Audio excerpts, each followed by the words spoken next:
Started. So yesterday I left the stream basically. Okay, first I'm gonna assume that everybody know what we're working on. We're working on running Linux on this board. We already worked for about 10 hours in 2 previous streams. I'm not gonna summarize everything because this stream is probably gonna be shorter, so I don't want to lose any time. And hopefully, people that are here are somewhat familiar. So I won't summarize everything we've done. I'll just summarize the relevant parts.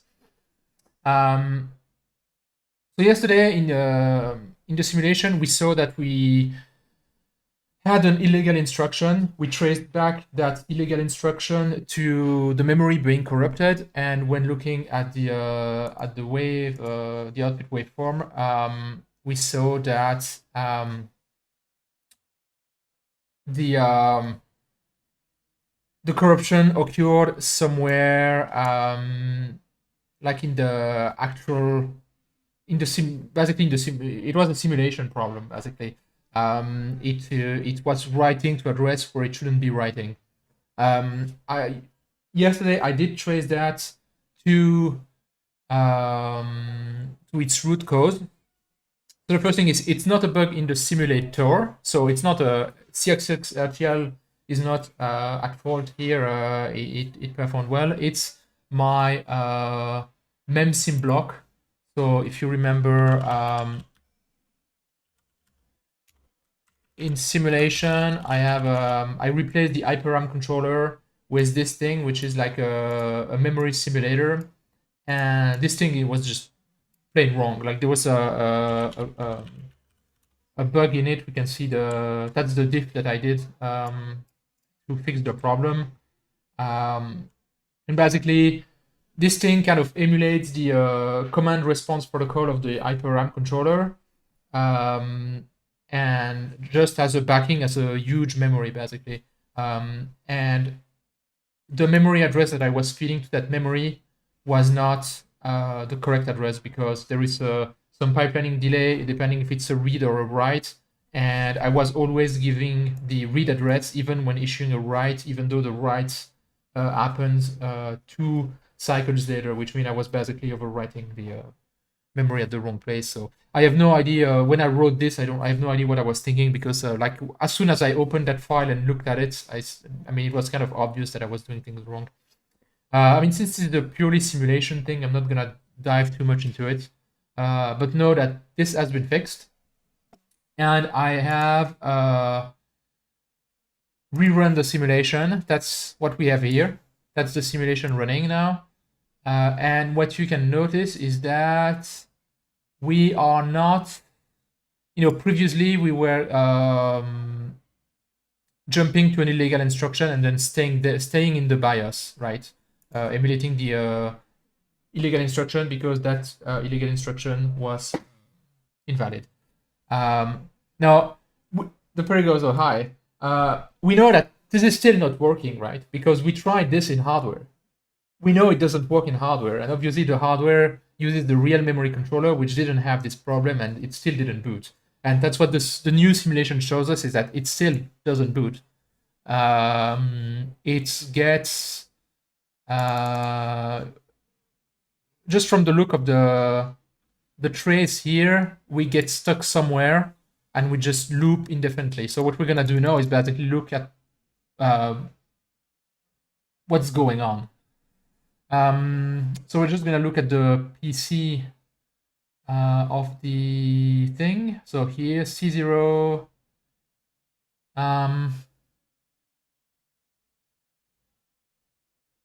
4E5 CF4.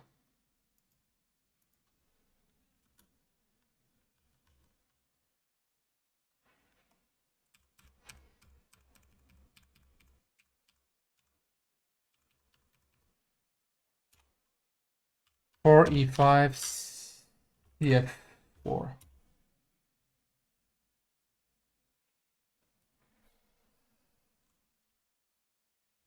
Okay, so we're stuck in U delay. Let's try to see what's calling U delay.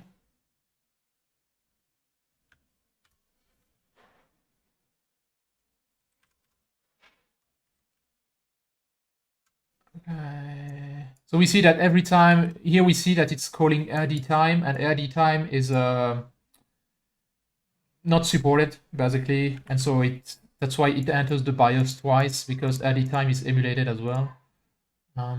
So let's see what's calling uDelay. For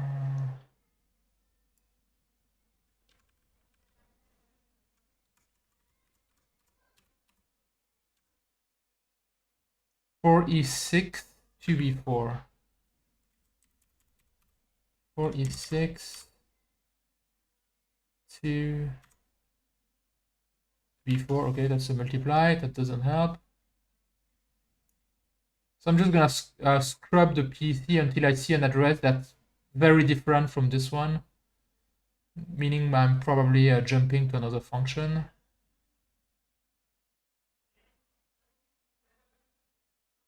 Five. Okay, so this basically seems to be looping. So I'm just gonna instead look at what's going on just before we start the loop here. 5E6. Okay. Somewhere around here. Okay. 9B48. 9B48. Okay, so we're in a function that's called noblink.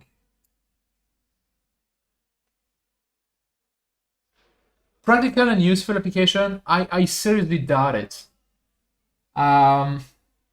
Because, I mean, in my opinion, even on an ECP5, it's kind of useless to run Linux. You're better off using Zephyr or something like that.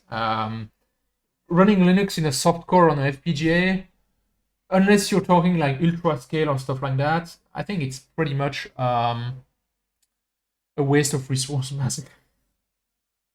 That you're better off not using it. So I think it's purely a demonstration purpose, meant to show that. I mean, for me, it's to learn more about the privileged ISA of RISC-V and the privileged mode and stuff like that, the machine mode and supervisor mode and stuff like that, and the kernel boot process, because I haven't done any kernel work in like 10 years or so. I actually did port Linux on 2 different architectures. I did a port of what at the time was kernel 2.6 to PPC MPC 5200 PPC CPU, and to an ARM core that was inside an Intel network processor. But that was like, one was my master thesis, and something was like a contract job that I did like right after. So that was like back in 2010, 2004, maybe, no, actually even more like 2005. So yeah, so it's mostly for fun. So we want to find no blink. What the hell is that function?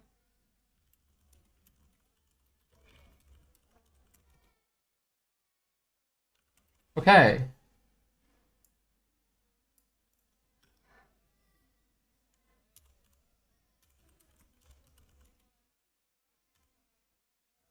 So no blink. We're setting a function pointer to this, and we're basically calling it. So it looks like basically the kernel is panicking, because that function is only called from panic. Okay. So the other thing we can do, that's something I also did last night, is that in the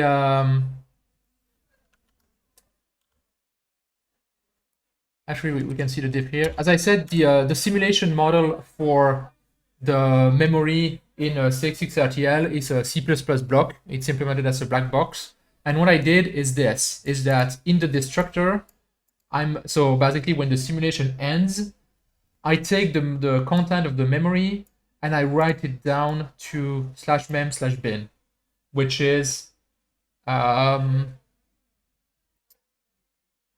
/mem/bin is so yeah, basically I'm dumping the 32 megabyte of RAM at the end of the simulation to a binary file on the file system so I can inspect it. And it's useful to inspect it because in theory, if I find the proper window somewhere, where's the kernel? Okay, here. Okay.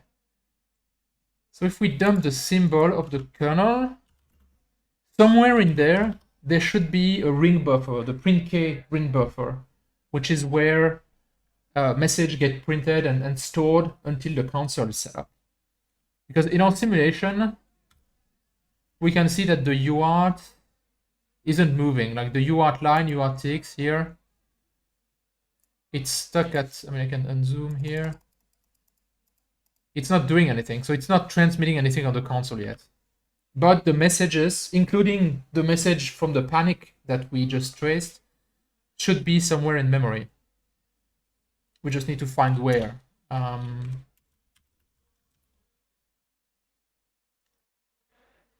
think it's something printk ring buffer.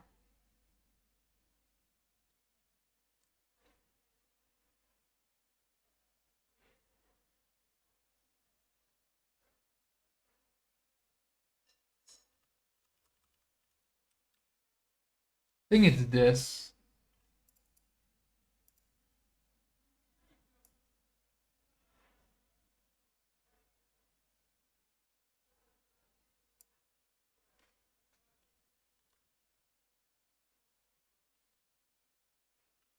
That seems to be at the very end of memory because 67 is 6.7 megabyte, which is basically the end of the memory. So we should see.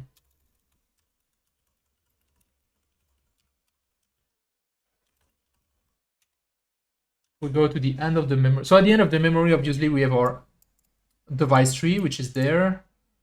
But then if we scroll back, we have 6. That should be somewhere here.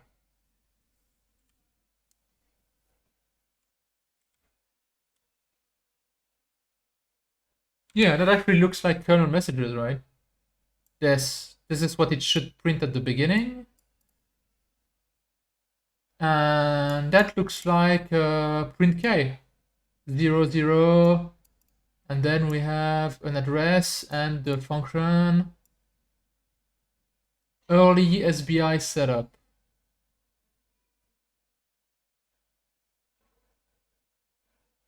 Oh, you know what? Early SBI setup, that's a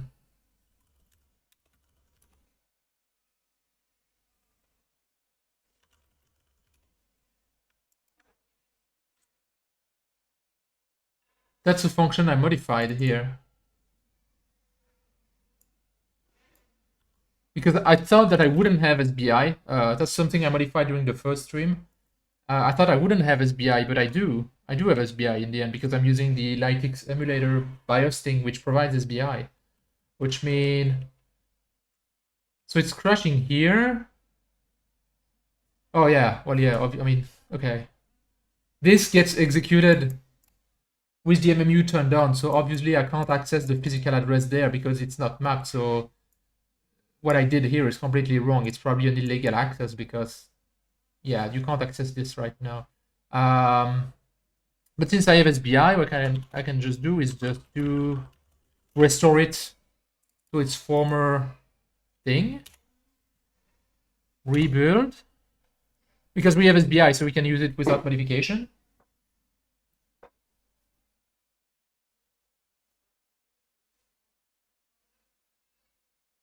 I've rebuilt the image. I can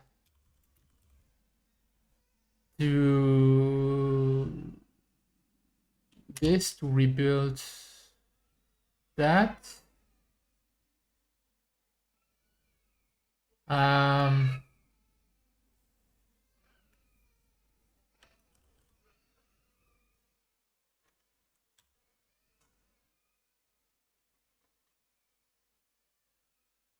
I will start simulation. I will actually program it in the FPGA. because this is gonna take forever. So I'd rather start doing it even if we don't use it, because we see that simulation doesn't do anything. But at least we started it in case we end up going there. And I need to rerun the simulation.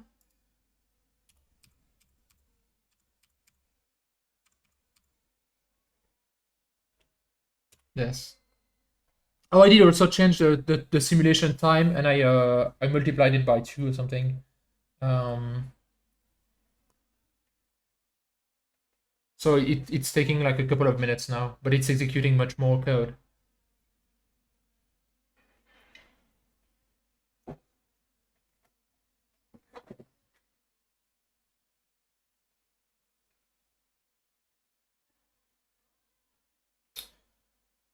So while we're waiting for well, both the simulation and the hardware flash to proceed, does anybody have any questions about what I've done so far since yesterday, or?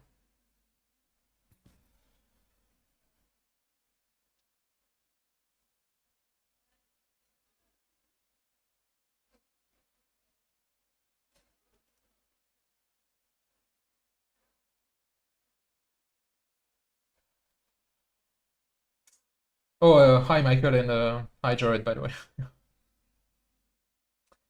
Well, hopefully it will be awesome. Thanks when when it's actually booting. I expect that we not. I'm sorry. We must not be that far off, right? Because just to go to the point where we are, a lot of things have to go right, and they obviously do so far. So it must be like a few details to sort out, and that's kind of why I didn't have the patience to wait. Oh yeah, when it's done, I will post the Risk Linux project that I created here. Um, and the instructions are, yeah, I'll probably fork the Linux on because the only other difference is the Linux on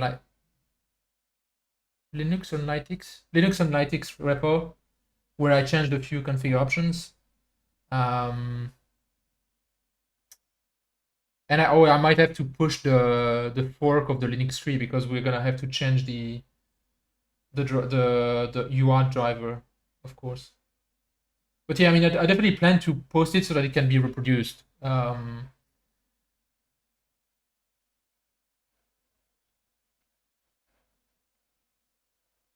Yeah, I mean, if you want to go lower level than that, you can try the Sky 130 PDK and build your own uh, FPGA, or build your own chip.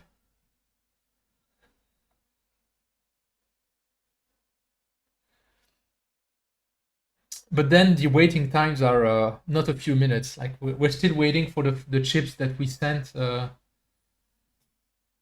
like 8 months ago.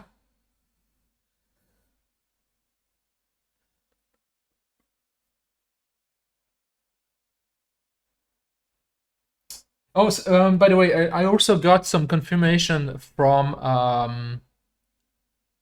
Florent, from the Lightix guy, Florent. They basically did indeed drop non-SMP support from Linux on Lightix. So now they only support the SMP variant. So you can configure the SMP variant with only one CPU, and there is some overhead, but in their case they didn't care, because they're targeting like much larger FPG and stuff like that. For me, it would be completely unacceptable to use the SMP variant, because I would pay the cost that I just can't pay. Like the FPGA is like 98% full. I can't take any overhead. Okay, simulation is done. Reloading the wave.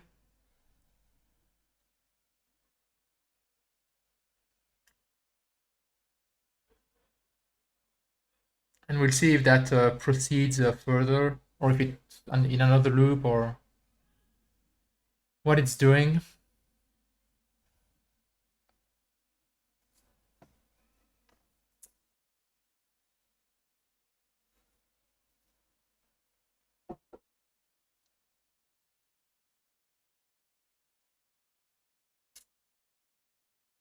Oh, that is interesting. Does anybody see what I'm seeing? Little quiz. What's interesting about this trace? Yeah, good call, Dimitri. There is some UART activity now.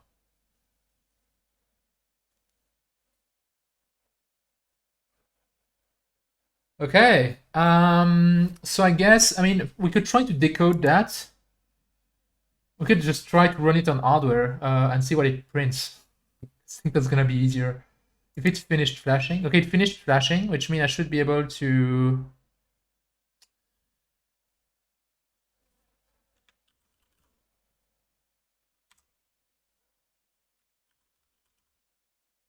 launch the UART.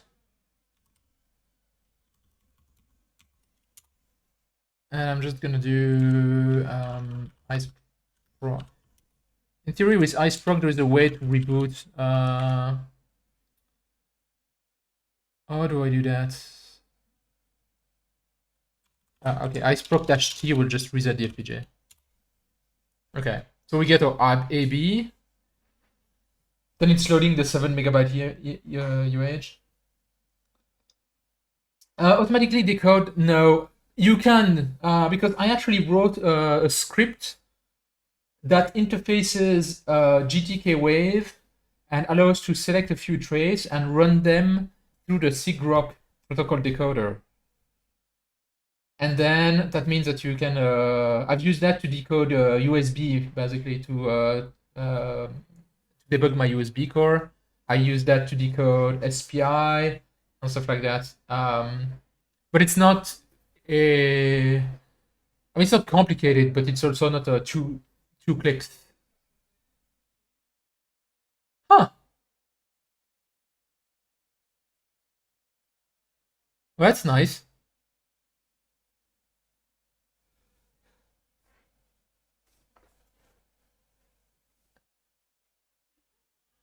I mean, it does something. No interrupt controller found.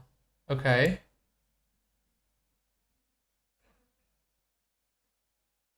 But it did something. That's neat. Nice, nice, nice. Okay. Okay, no interrupt controller found. You know what? I think I might know what it is because I was comparing the device tree that's being written. So I've been looking at the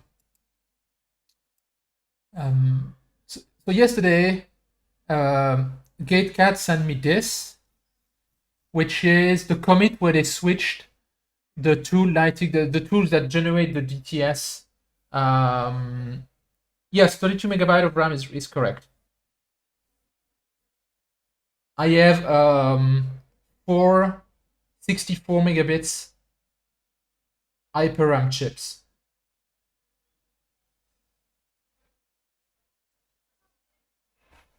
on the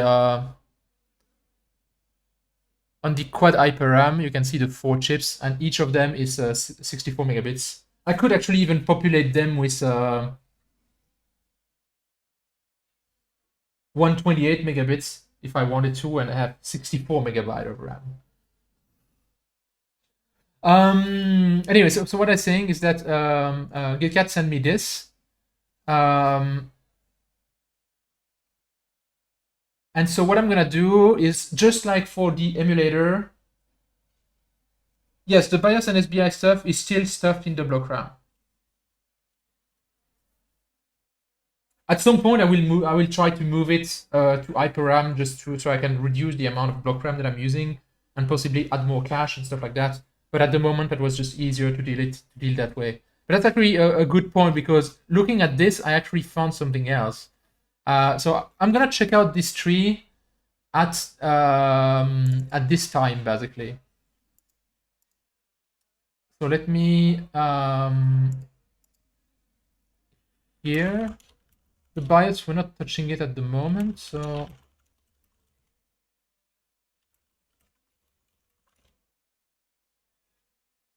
okay, so I'm gonna check out The LightX3.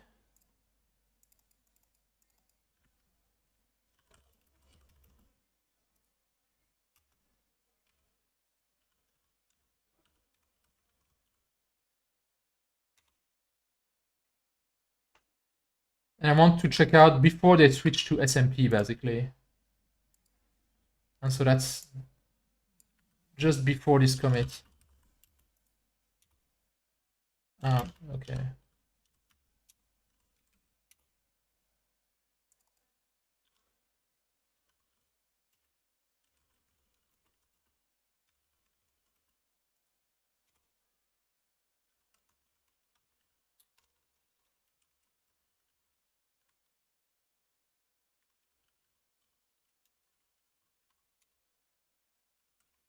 And so if I look at that tree, so that's in NightX what generates the DTB. So we're gonna compare that with the DTB we're currently using.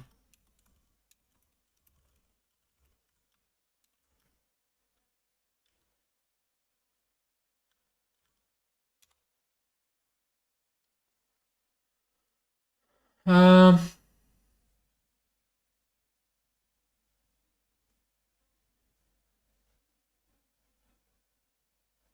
oh, actually, I did change some stuff already. I changed the name, I think. Yeah, I changed the model name. I haven't flashed it yet, but whatever.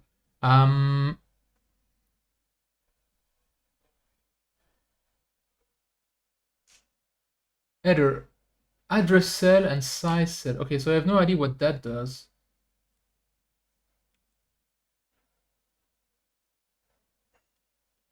You know what? Let's just try to copy it as much as possible because we know that this should be good.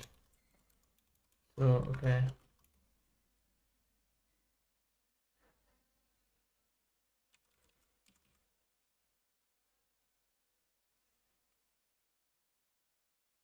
Does it print a model? Not really, but that's fine. Oh, is that... Okay, I'm not sure of the formatting of this thing. Whatever. Boot args. Yeah.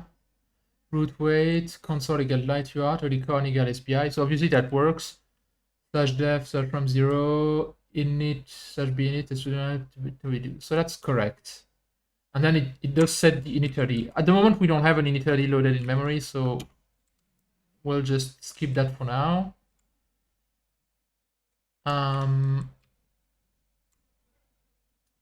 Moving on to the CPU, and we are in the VEX RISC-V case. 1 WAM, time-based frequency 15 megahertz. Okay, clock frequency. Okay, so apparently this needs to be the clock frequency as well. That as 15,000. Okay, that's correct. So these options I've set to match my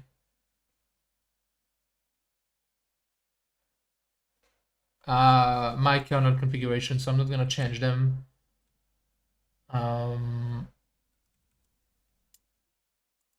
the boot, yeah, I mean, if we see console output, obviously SBI got detected, and the early CARN has been initialized to SBI because that's the only way the kernel knows how to talk to our UART core. We haven't written a UART core driver yet, so the next thing I expect to, like, if we get past this error, at some point it will try to switch to light UART because we have console equal light UART, and this will crash because we don't have a light UART peripheral.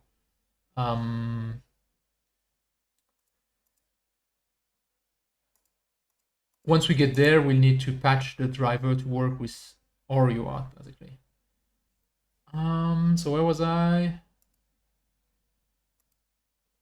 Okay, here we have the CPU. Okay. Then we have the memory. Okay, so this is the CPU. We don't care. Memory.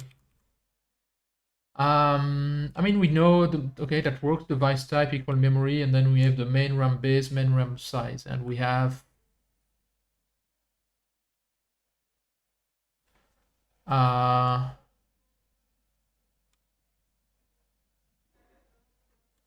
Oh, but it does this.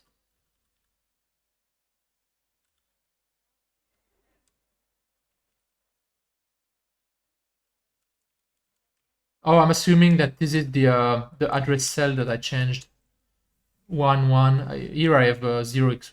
Okay, I'm putting everything in X. I'm gonna put everything in X. But anyway, okay.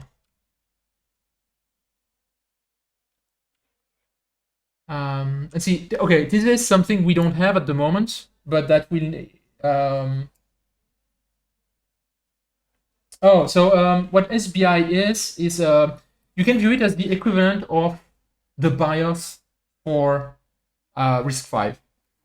Is that it's um, something that provides a standardized interface to the kernel to do some very low-level operation. In this case, print to the console. So you can view it's like the VGA BIOS if you want on the PC, or the BIOS on a PC that provides very basic disk access, very basic screen access, like also like EFI, but for I think SBI maybe that actually means like a standard BIOS interface or standard boot interface. I don't know. It's a I think it's a RISC-V thing, and that basically allows the kernel to know in a standardized way. Instead of writing to some registers and having to know what the other hardware UART behaves, it does a standard system call to the machine mode driver, and the machine mode driver knows how to drive the UART. And so here, what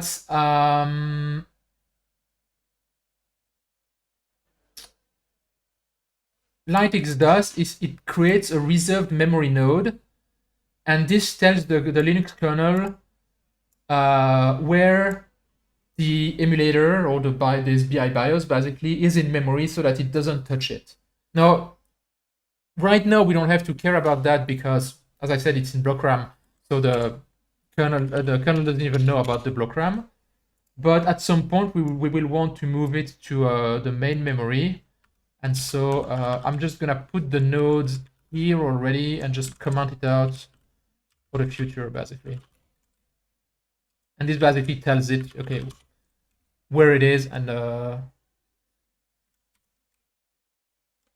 so that it doesn't touch it.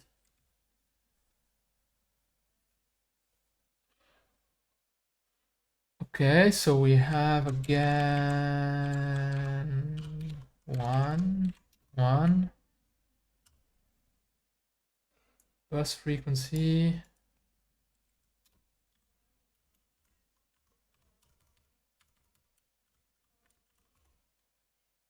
Ranges.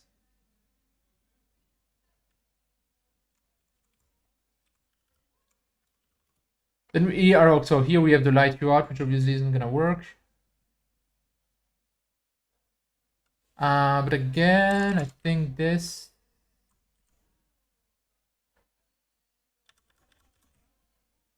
probably should be like this.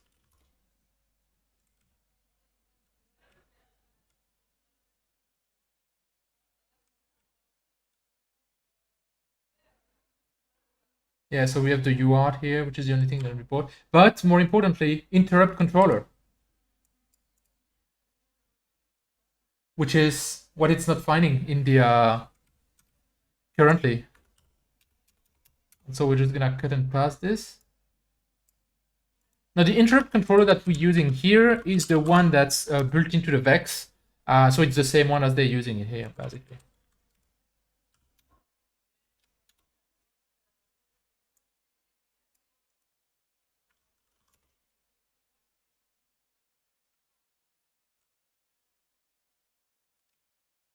We don't have a SOC controller. We don't have, or we have a UART. We don't have an Ethernet. We don't have, I mean, we could set up LED, but we don't care at the moment. Same thing, we could set up RGB LED, but we don't care. We don't have switch. We don't have this. Okay, technically we have SPI, but we're not gonna bother write a driver. Same thing for the flash. Same thing for the SD card.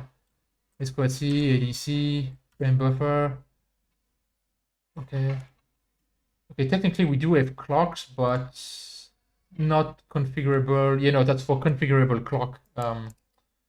We don't have that. You don't have SD card. Okay, it adds aliases. Okay, well, that's this. Okay, so that should be good. Basically, the main thing we were missing was the interrupt controller, which is what it was complaining about.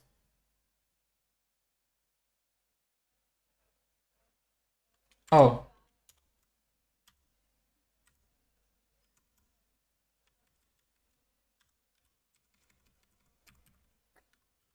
good catch.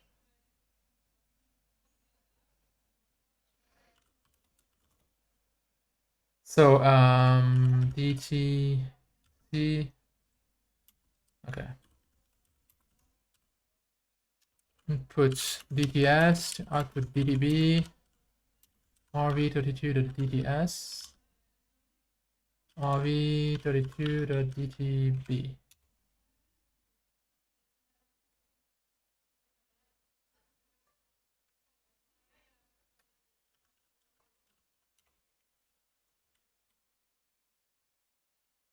Okay.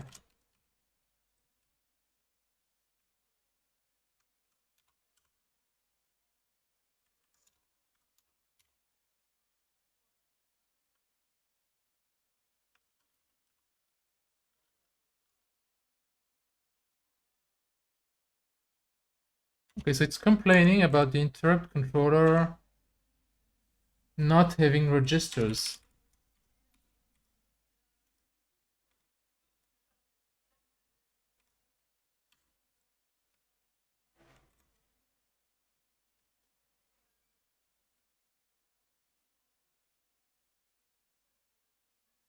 Yeah, I mean, it doesn't have any here.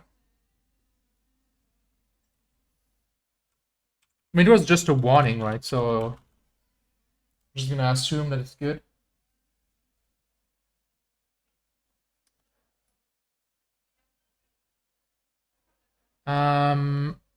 I'm wondering, does my make file regenerate the v32.x or?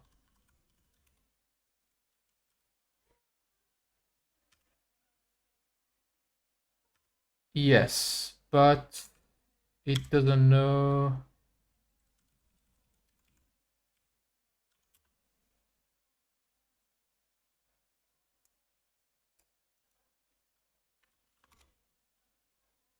Okay.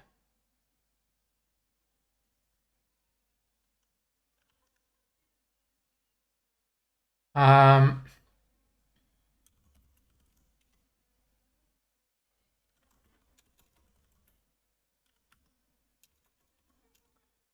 did it regenerate DTB? Yes, it regenerated the .x. We don't actually need the .x. We need to flash the DTB.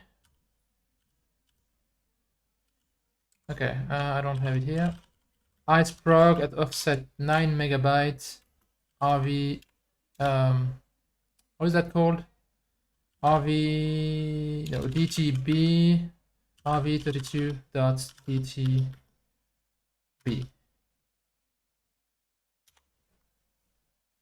Okay, it rebooted and it's gonna take some time to reload that from the SPI.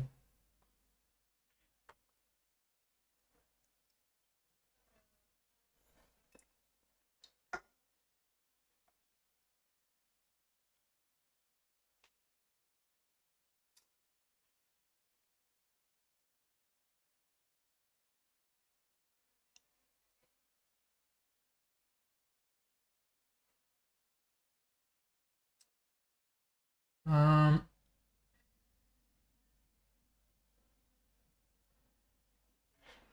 Come on, fingers crossed. Okay, we.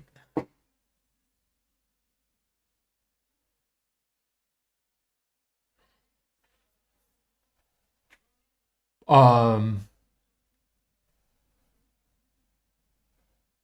Wow, that is fucking impressive. I mean, we don't have the rootfs flash, so it's not gonna find it, right? But it's basically going up to the point where it tries to mount the root file system.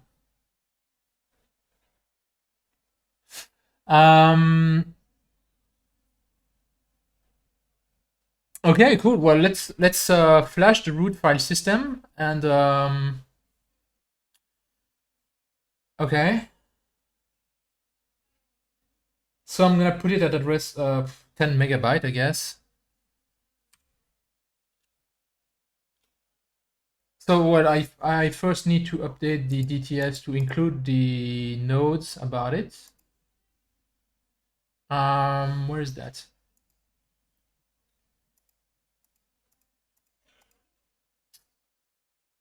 Okay. Good progress. Damn it, where is this? I have way too many consoles. Okay, here.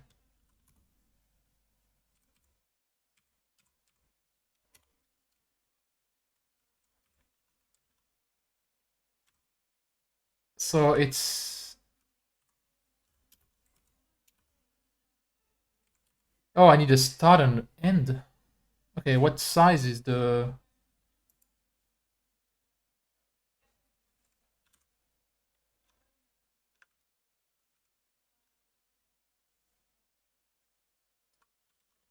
output images?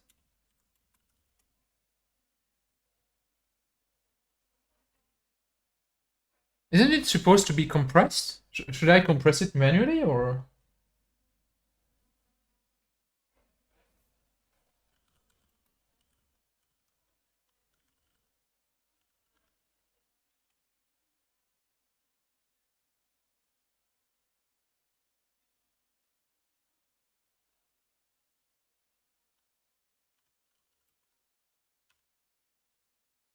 Can I compress it with exe? It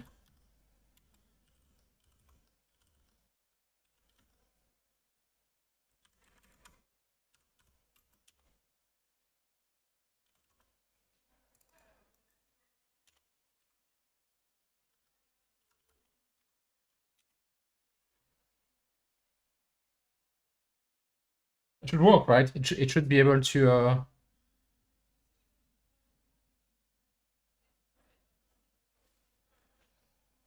So I'm gonna flash that.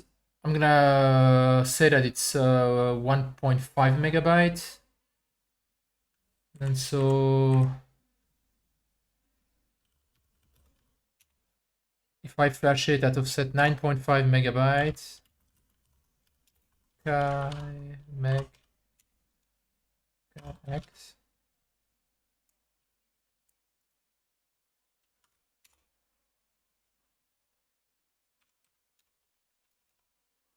And it's going to go up to 11.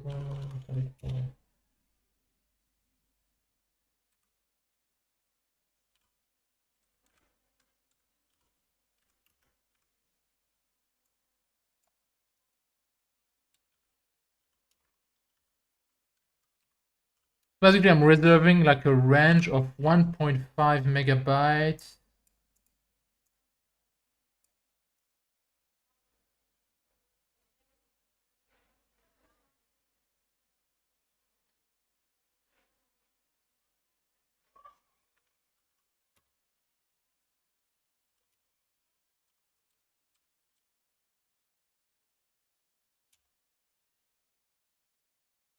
Yeah.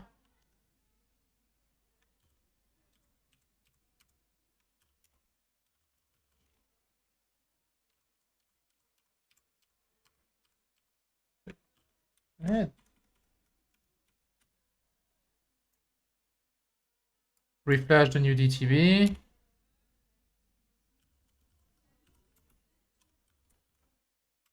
And then I need to flash the compressed image that I just made. Where is it?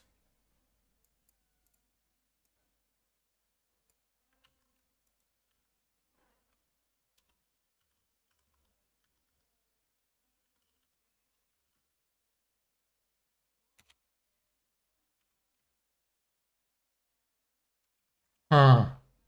Okay.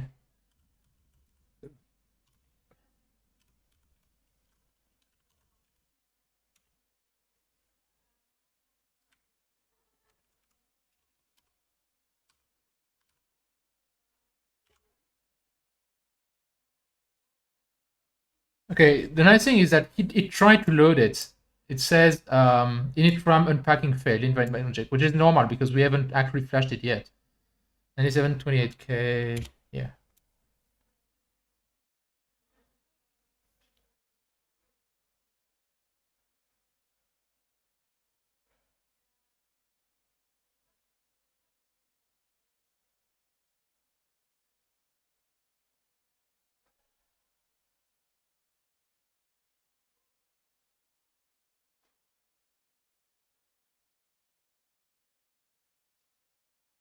Because we're asking a 15 megahertz RISC-V to decompress 1.5 megabyte of XZ compressed archives. This might take some time. I thought that the init was built in the image because the Linux image is so big, it's like 7 megabyte. But apparently it's not. So yeah, the kernel is just huge. I mean, the first thing we could do is disable network support, because we don't have network. Any network interface or any hope of ever having a network interface, but that would probably win some time because like a bunch of the stuff it did was initialize a bunch of stuff we don't care about. Oh, something to like it failed. The timer probe failed, which makes sense because we don't have a timer.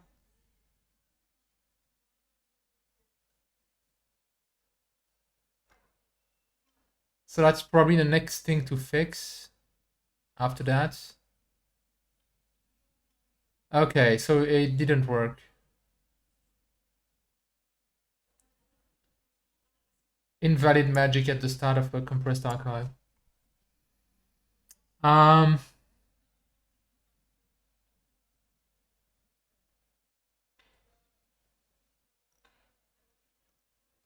So you can't compress it with a XZ, or does the BIOS relocate enough to include the RAM disk?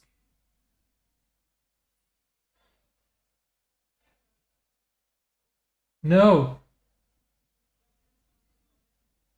No, Michael, you're right. It doesn't. It doesn't. It's it's in Flash, but it's never actually loaded anywhere in memory.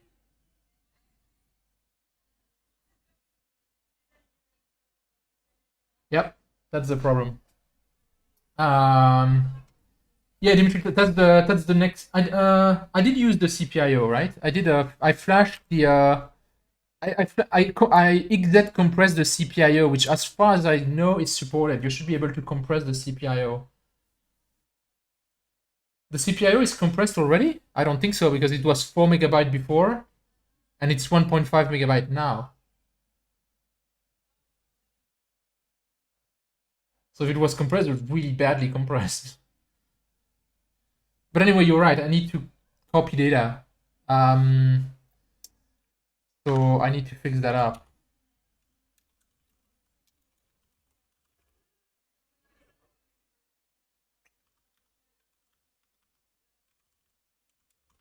Bad news is that means we're gonna need to rebuild. Okay, so this load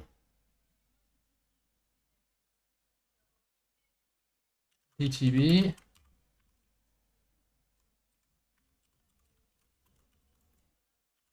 So something I will do upstream later is try to make instead of having everything hard-coded here, is have sort of a manifest in Flash that's decoded by the BIOS that has a list of Flash address, RAM address, length, so that it's much more flexible than the hard-coded list we have here. But since I find that's rather boring to do and debug, so I will do that later.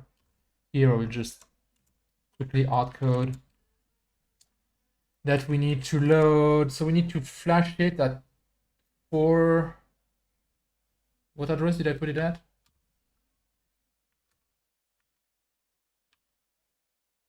Yeah, actually, that didn't make any sense. Like, the fact that I put it here didn't have any sense, right? I should have put it at offset 8 megabytes.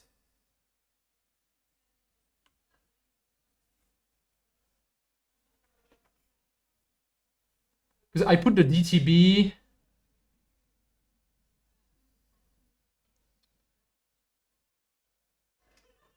That's 16 megabyte, right?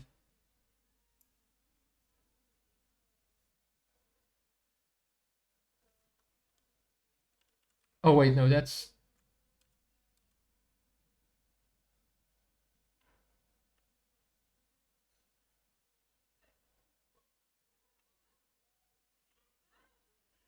yeah, that's 16 megabyte. That's the length. Loads rootfs. So we'd probably load this at 8 megabytes. I want to load 2 megabyte of it.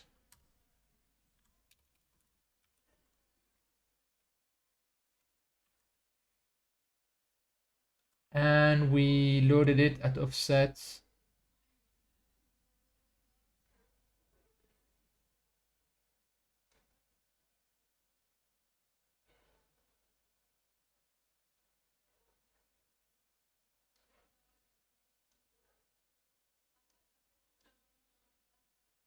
Loading the DTB twice? Where? No, yeah, I just copied and pasted the thing. I just hadn't modified the command yet. I'm modifying it now to I'm just gonna load it 1 megabyte later, basically. 9. Okay, so I need to modify the DTB again. I put it in memory at offset at 8 megabytes. And it's going up to there, 2 megabytes.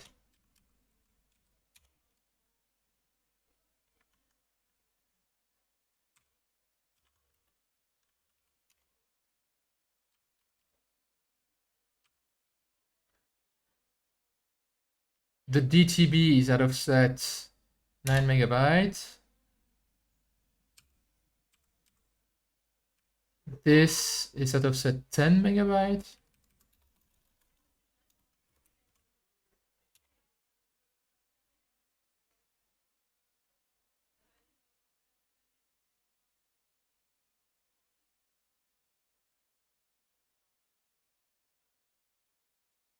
Yeah, I think that's correct. So now we need to rebuild the bitstream, which is gonna take a few minutes.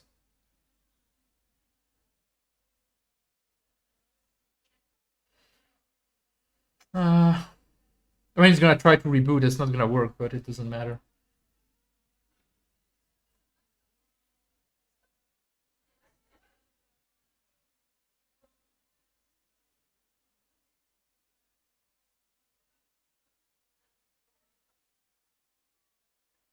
Okay.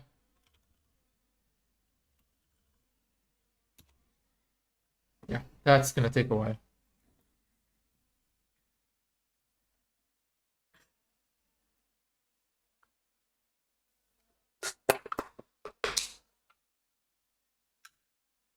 I'll grab something to drink while it's rebuilding.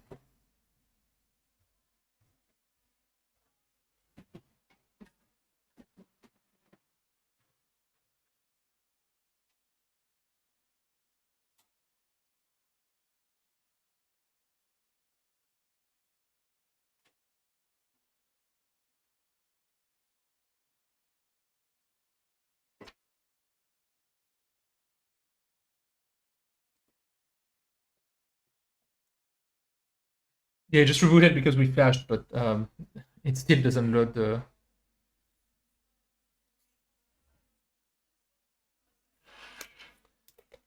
So we're not gonna do that now, but some of the steps I will probably do between streams is first try to rebuild the kernel, which is slightly lighter by probably just trying to disable a network, for instance, because we don't need network. That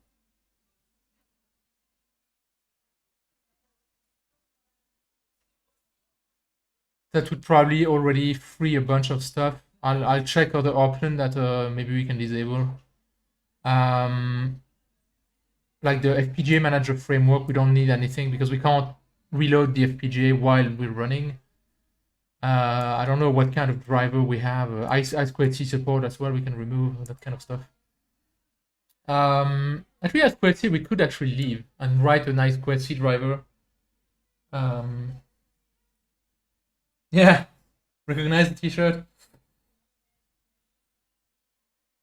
Yeah. So yes, in theory there is. That's something I need to set up as well. But I have not. So the way you do that is you basically generate random content. You do the build and with the ROM filled with that random content, and then using the iCEBreaker tool, you can actually it tries to find in which block RAM your ROM got mapped, and it modifies the bitstream like afterwards, basically. I need to change the makefile to do that. I haven't done that. So that's actually something I would need to do.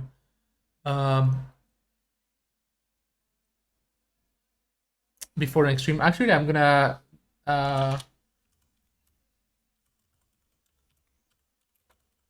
so I want a lighter kernel. I want to use iCEBreaker for ROM changes without rebuild. I want to move the SBI BIOS to HyperRAM, and I want to use a manifest in Flash. So like the beginning of Flash, for instance, would be a list of Flash address, RAM address, and length, for instance, and then this is repeated as many times, and then there's a termination with length equals 0. And the Flash address would be nothing, and the RAM address would be the boot address, basically. And this way, like the first 128 bytes of Flash would be kind of this manifest that tells him, okay, which chunks are at which places in Flash, so that we can easily have things way more modular than like a static hard-coded ROM, basically. And so these are things that I will do as a cleanup between two streams, probably.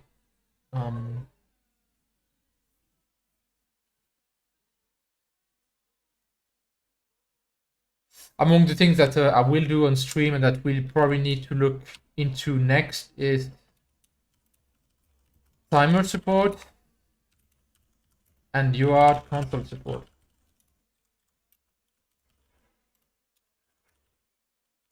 Because currently we're using light, I mean, the driver we load is light UART, but obviously that's not.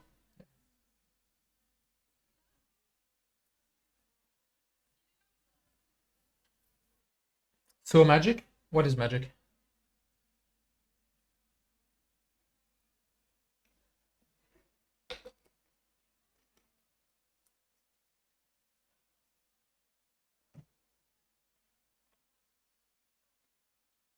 Oh yeah, the SBM. Yeah.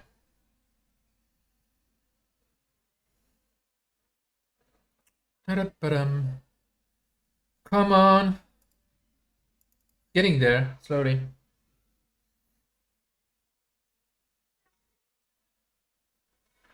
Something also, we're currently only using 64K of the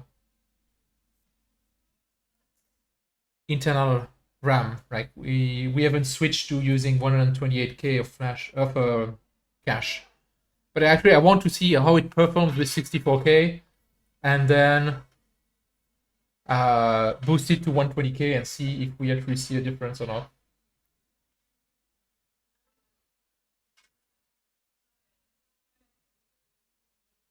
I mean, the thing, yeah. So in the boot time currently, I'm not really counting the time it takes to load from SPI because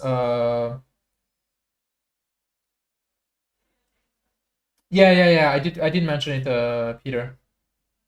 Hi, by the way. And hi, Hanya. How hard will be implementing the timer? I don't think it will be very hard because I'm not planning on supporting a very complex timer. The only thing we need is the ability to generate an interrupt at a fixed rate. Thanks for the subscription. For the photo, sorry. Um,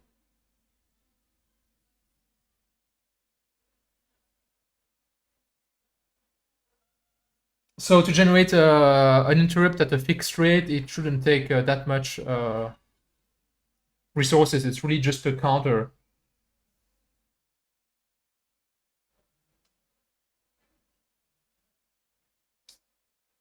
Yes, Bob, it would totally be doable.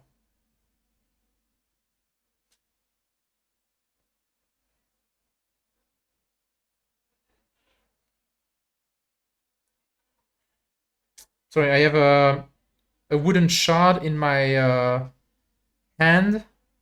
I'm trying to remove it because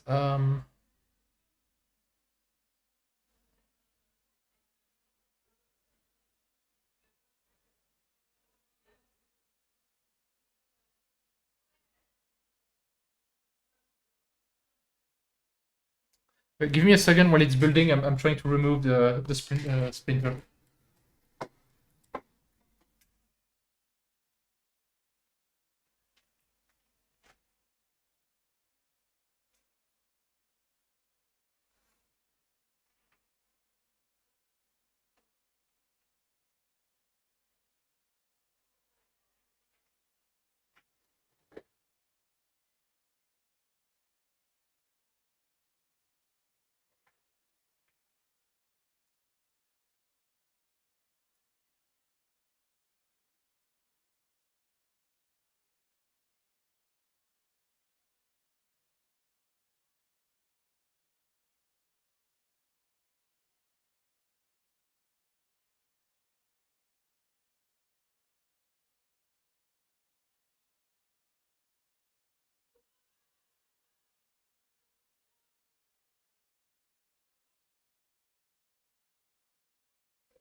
Okay, removed it. Okay.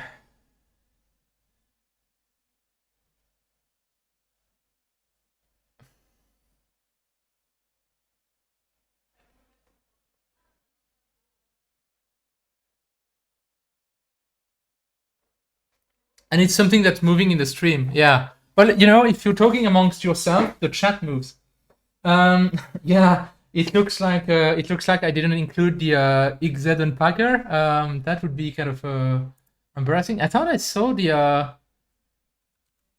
Okay, I don't. I'm not sure if anybody read if everybody read the message, but the message is input was encoded with settings that are not supported. So I should actually enable wrap mode because we don't see the rest of the message. And so it did find the initram FS. It just can't decode it. Where is the settings? Okay, so I thought. I mean, we have config rdxz.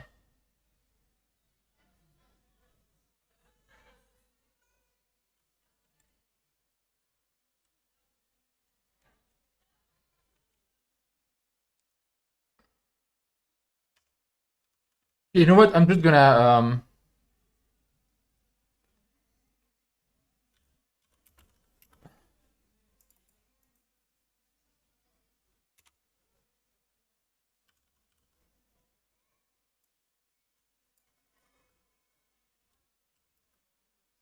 my hope is that it's still smaller than.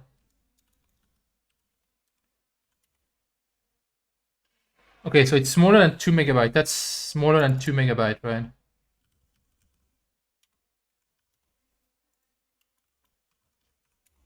Yes, barely, but it is. So I'm just gonna flash that, which is in if it can't decode basic JZip format, that's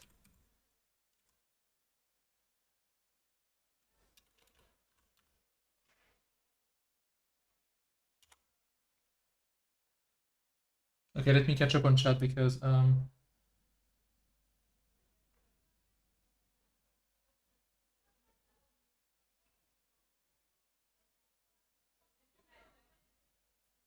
yeah, I've just used the microscope to remove it. And yeah, I also took a picture because so I got the splinter while doing a workout, and a friend told me uh, to watch out for splinter, and I just said, it's fine.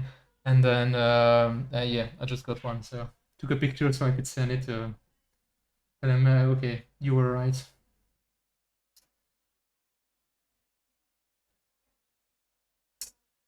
Yeah, so Peter, I don't know what time did you stream? It's in 1 hour or 53 minutes. Is that when you're streaming?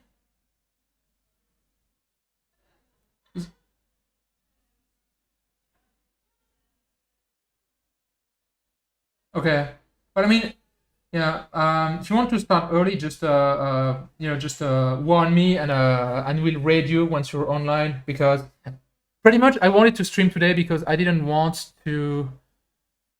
Like, I found the bug yesterday evening, and I knew we were very close to getting an output and starting to boot, and so I wanted to get that done. I couldn't wait like a week. Uh,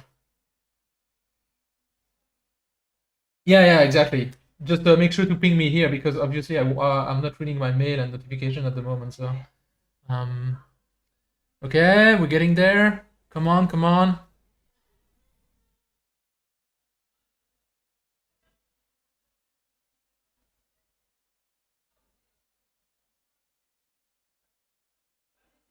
Hey, it's unpacking it. It's taking forever, but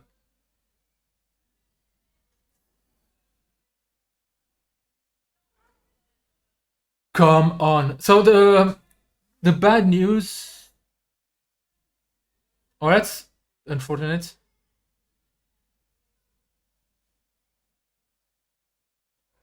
Wait, what?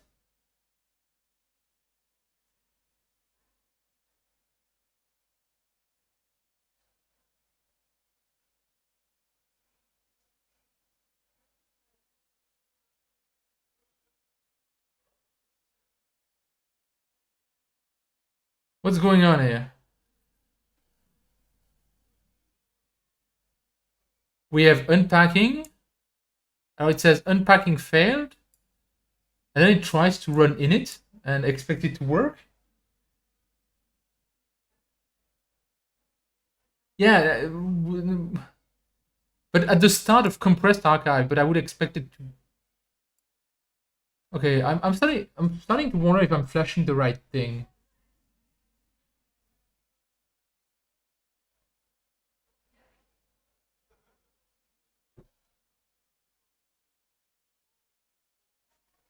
Um,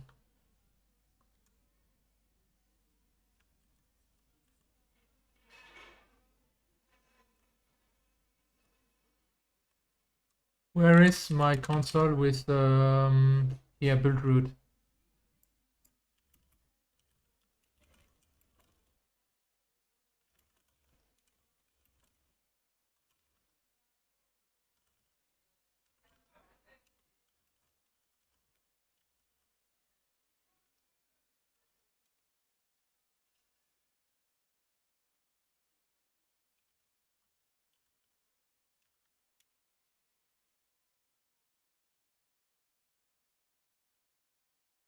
I mean, that's obviously not compressed.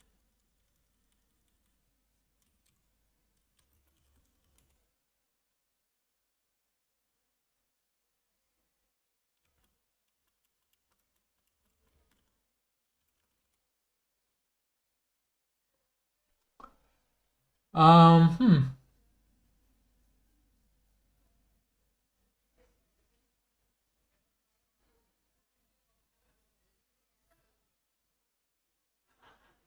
Yeah, I'm not very sure what the hell is going on here.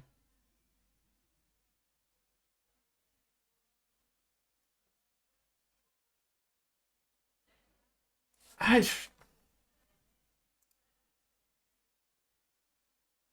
yeah, but what kind of annoys me is that it says invalid magic at the start of compressed archive. Compressed?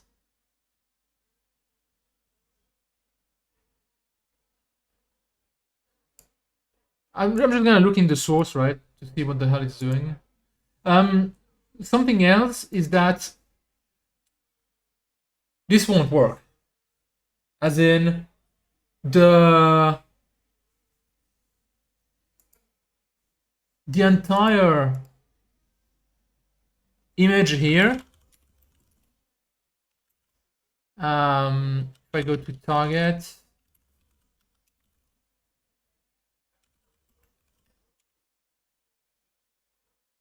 like if I do risk5 obj dom dash d buzzy box,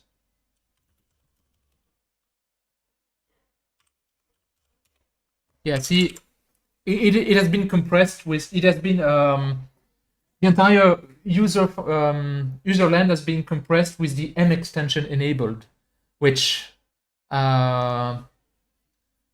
just will just not work, right?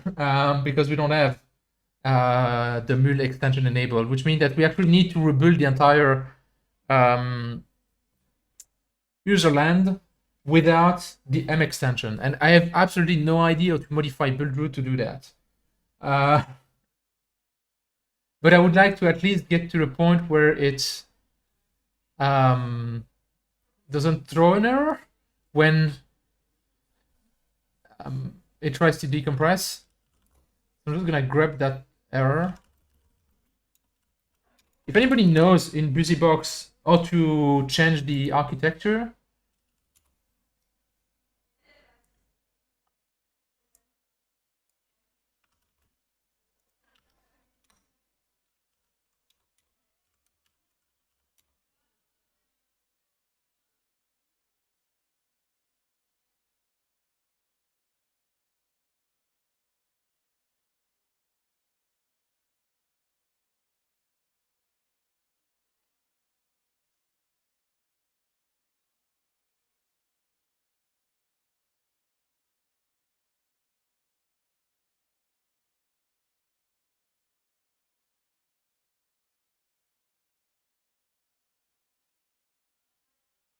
huh?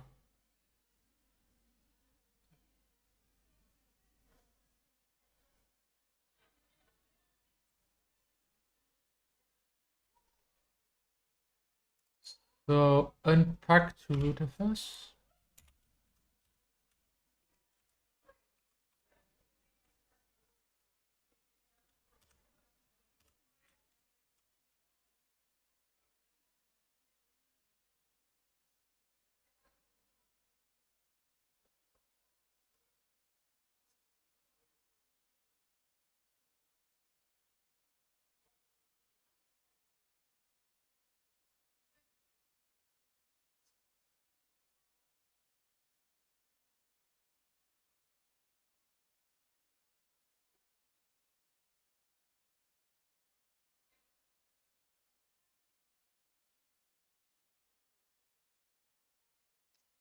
Row, yeah, it's very possible. I haven't looked at it at all, so yeah, it might just be.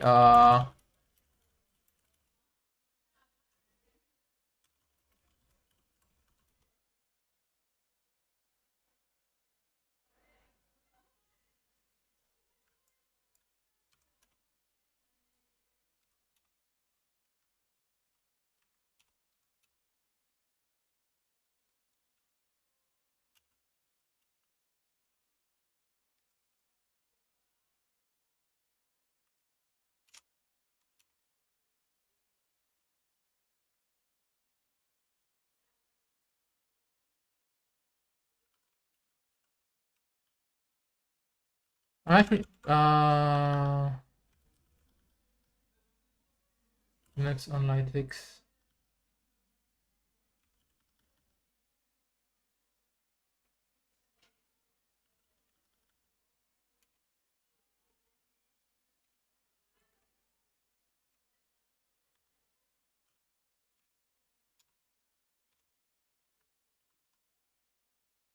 Yeah, actually that was easier than I thought. Um,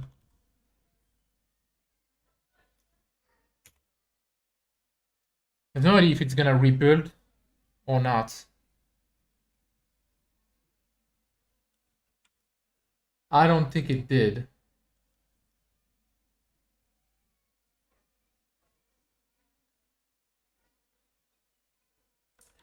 Yeah, it didn't rebuild anything, right?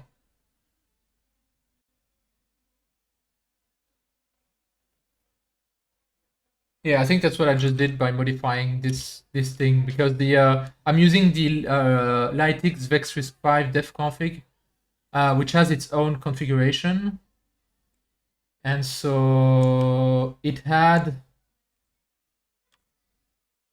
RVM enabled, and I just disabled it.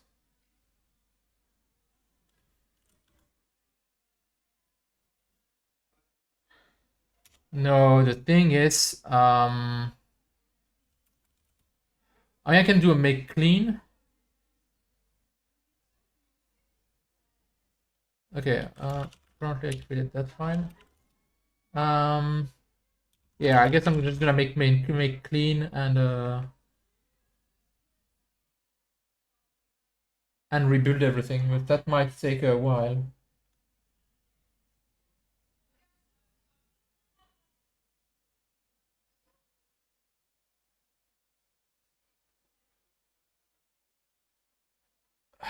I don't. I. Oh, do I? Wait. I don't know build root. I never use build root. I just followed the instruction that were there. I don't remember if I.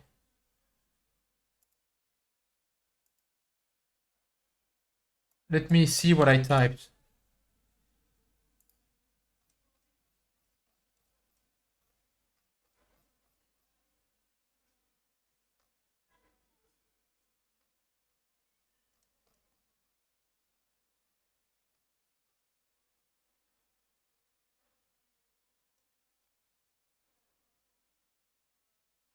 Oh yeah, you're right. I need to type this to reconfigure using those options. Probably.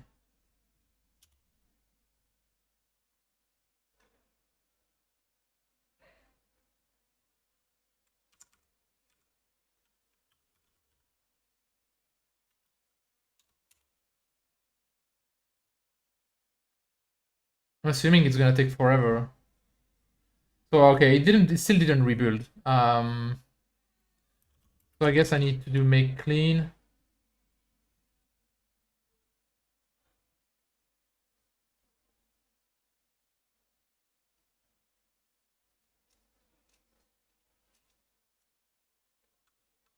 I have no idea. Oh shit.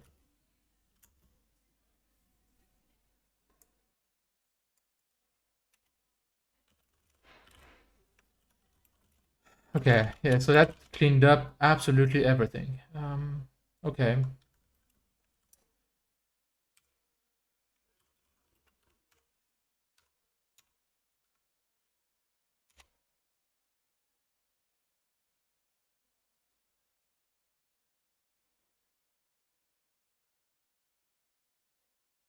Oh shit, it cleaned all the host software as well.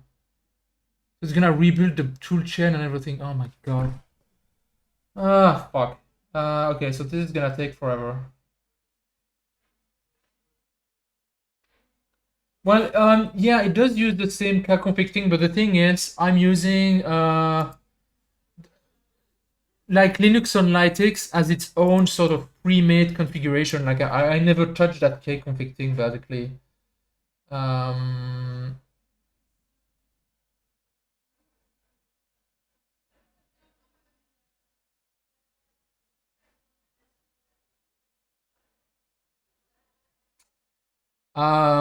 yeah, I know you're supposed to be able to set the external toolchain. I didn't figure out how to make it the last time, I think. Um,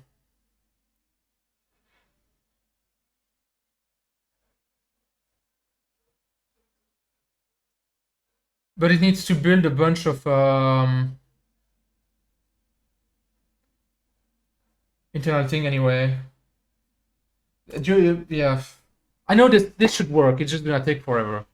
But we need to look at what the kernel is doing anyway. So I guess we can wait with that in the background and wait and see exactly how long. So the kernel is still here, right? This, it didn't touch this. Oh,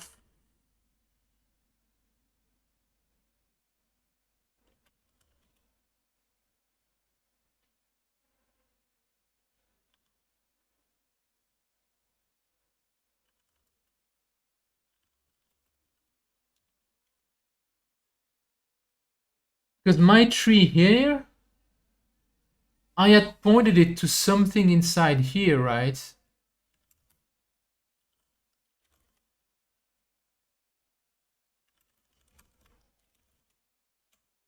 Oh no, that was in download, and it didn't erase download. Okay, good. Else I would have been screwed. Okay, so we're good.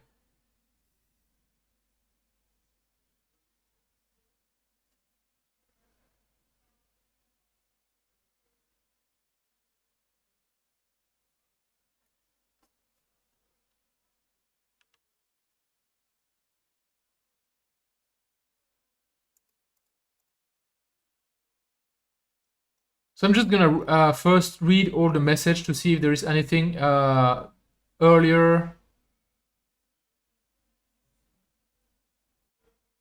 Linux, okay, Olicon.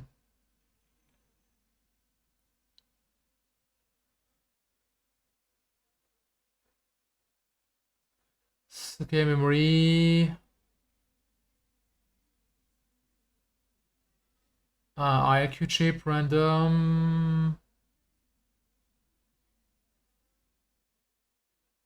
So we do have a fail to initialize, fail to find INTC node, and fail to initialize. I'm just gonna cut and paste all the error message to see if they are important or something.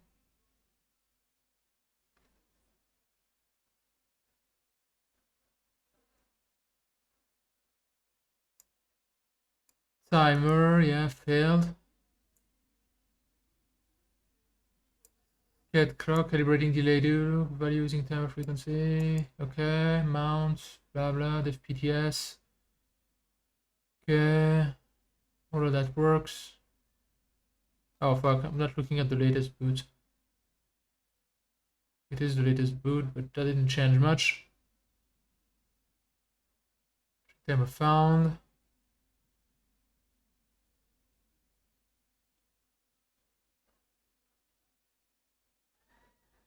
No, it's still.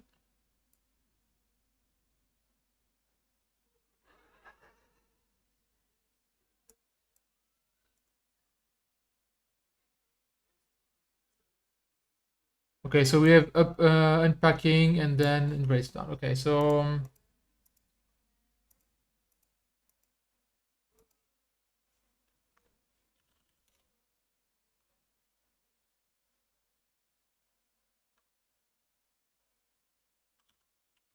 mind.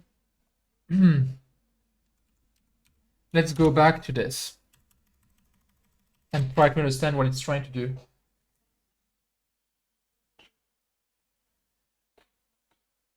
Yeah, I mean, I've limited it to only 6 cores here because since I'm streaming, I need some CPU left. But the thing is, it's not just rebuilding Linux; it's rebuilding the entire. Yeah, only it's rebuilding the entire user file system and even the toolchain to compile the file system. So yeah.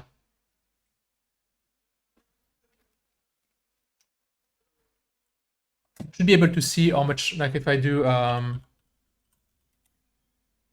so it's, yeah, it's only using maybe like 5 cores at the moment,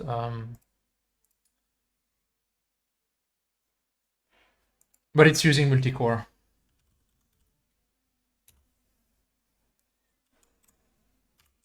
So let's find unpacked rootfs. Oh yeah, there's There's a difference between initRD and initramfs, right?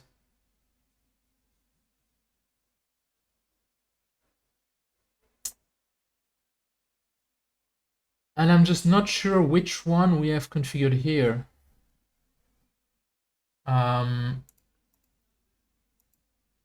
If I look in the...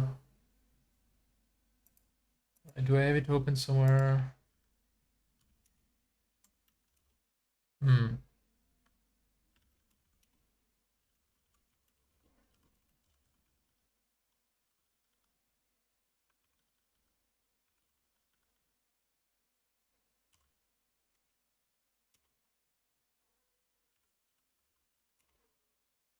So we have block dev initRD.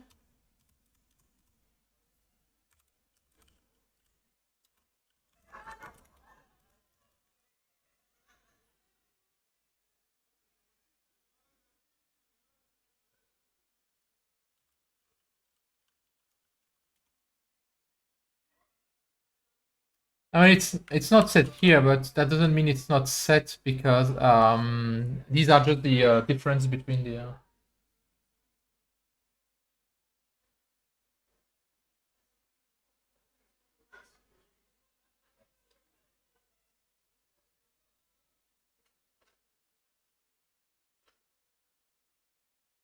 I think both can be built in the inside the kernel image, and both can be external.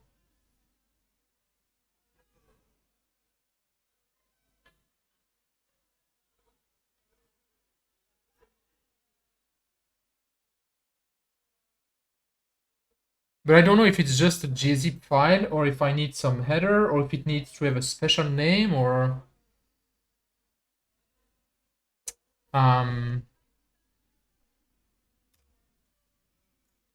because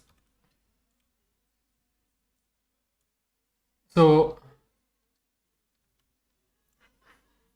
what is it saying? Unpacking init from fs. So that's the only occurrence of that string, right? Yes. So it goes through here for sure.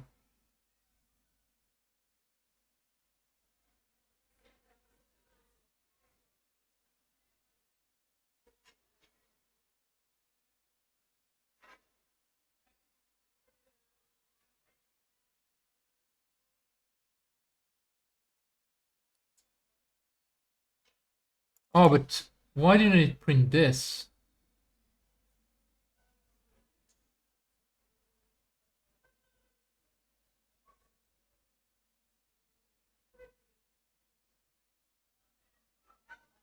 And also, should that have printed something?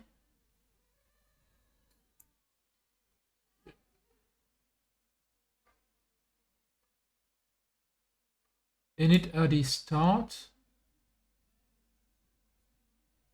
So in the DTB, what do I set? I actually set it to DTB, a bit of DTS. So I set init start and init end. So init and we have root equals subject from root 0. Okay.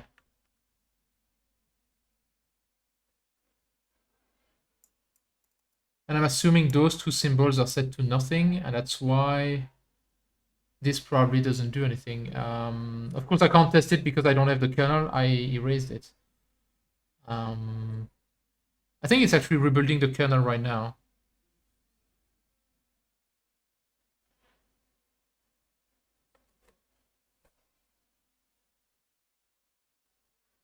I am not sure. That's why I want to check. But the problem is because I did a make clean. I don't have the exact kernel config that was used.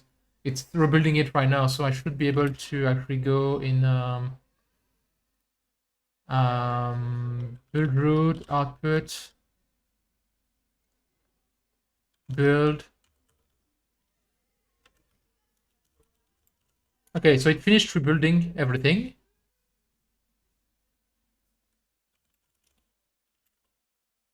So the first thing, first check that this worked, that we indeed If I go to target, bin,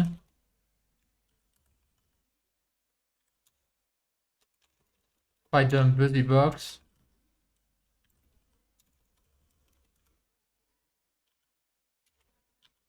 wait, what?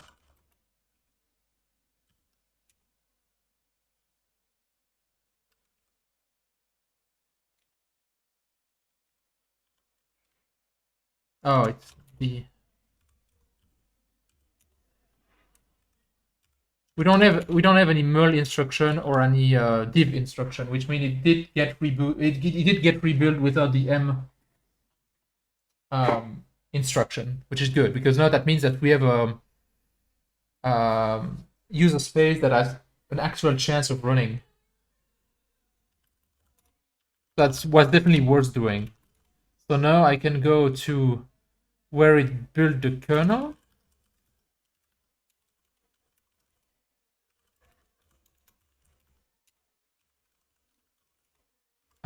What did you want to know? RAM. Okay, so config block dev RAM. Okay, so config block dev RAM is not defined.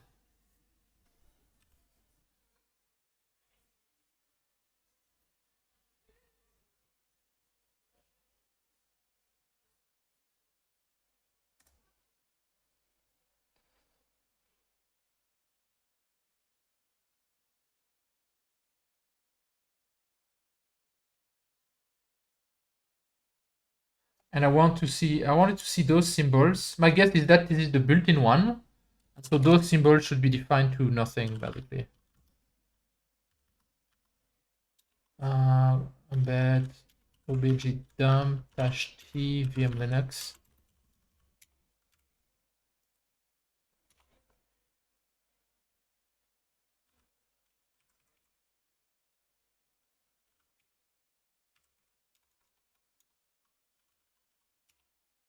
Yeah, initramfs size and initramfs start are defined to 0, and my guess is that this function, if everything is set to 0, is just ignoring.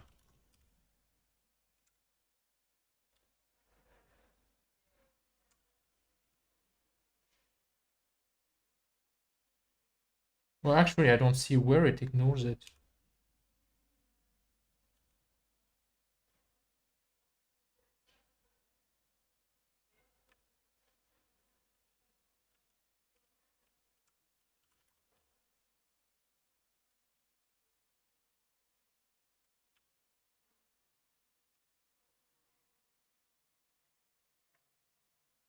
Well, yeah, okay, len is 0, so it skips basically all of this. Okay.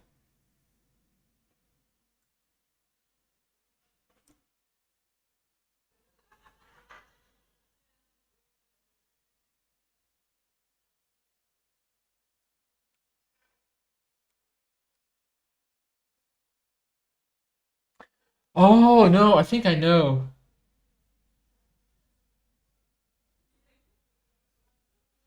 No. So what do you see this loop? So what it's doing, what you can actually do is concatenate several initd, right? You basically set them one after the other, and it processes them one after the other and decompresses all of them each after the other into the same file system. That's how you can have like overlays and stuff like that. And so the error that we're seeing is basically that the first one decompressed fine. That's why it took some time to do.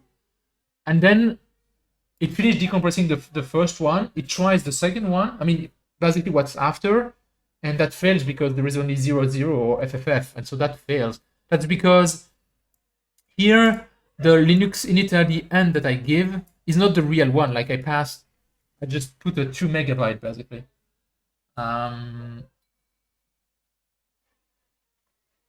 Yeah, it's because I don't pass the right length, but that shouldn't matter. And that's probably why it tries to run init. It's because as far as it's so it actually tried to execute it, yes. And my guess is that that didn't work for one of two reasons. First, we don't have a timer, which means we don't actually have multi-threading or anything like that.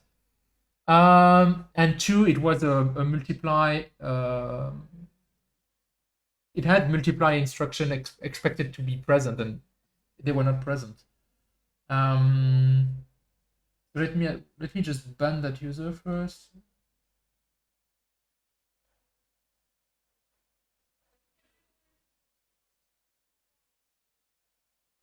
Okay, ban. There you go.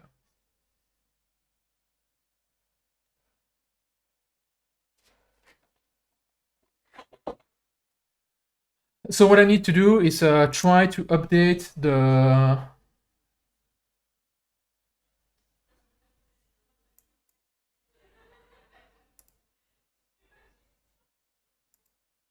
CPIO image.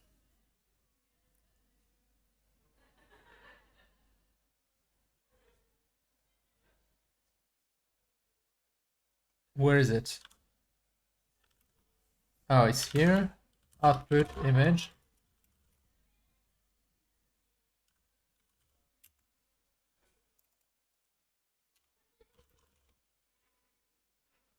So I need to flash this now.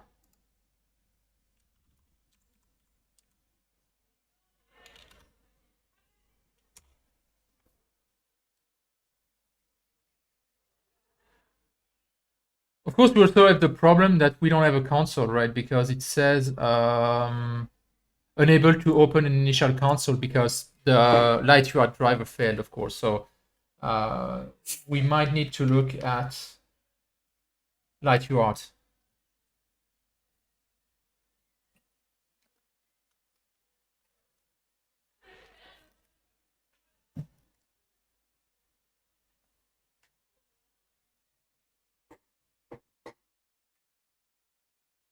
Because I don't know, or we could possibly try to run a user space process without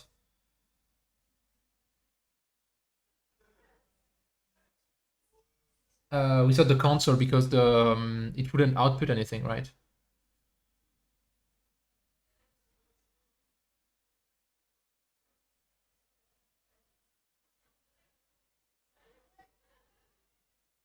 Okay, yeah, we need to wait.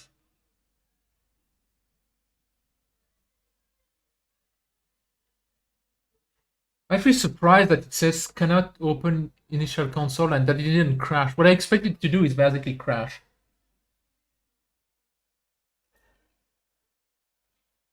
I'm not sure.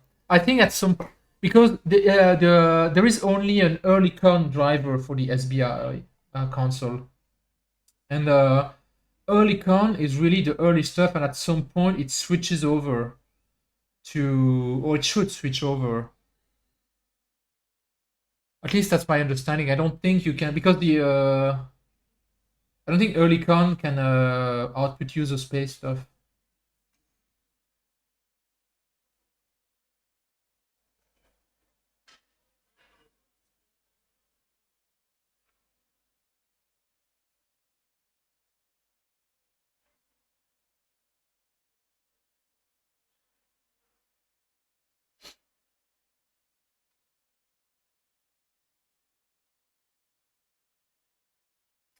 Come on.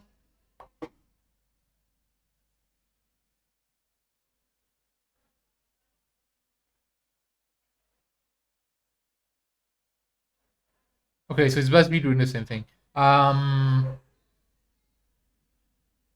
So I think we need because yeah. Let me Google early. Well, actually, I can do it here on stream so that you can see what I'm typing.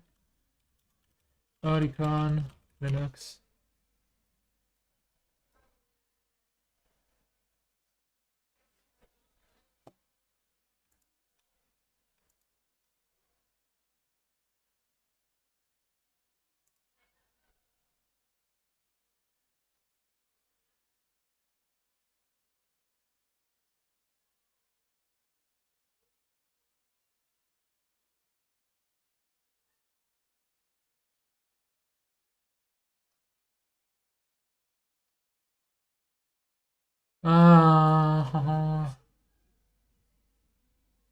Boot console. Actually, we should see. So on this page there is a boot log, right? No, it's not perfect. thing because it got... Yeah, so this is... Okay. That must be a really old thing because like it says no DTB passed to the kernel.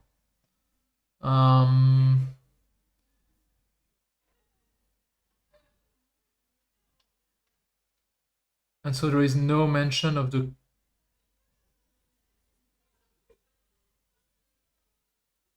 UART at all in here, as far as I can see. There's print K, HVC0. Yeah, I need to see like a more recent boot. This one is the same one, I think. The one in the video. That doesn't help either. There are no more recent output.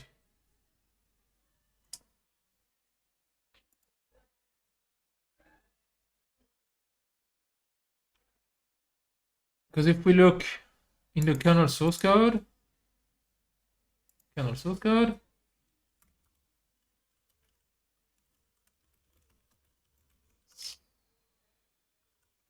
okay, SBI matches some stuff that should not, but the only thing we have here,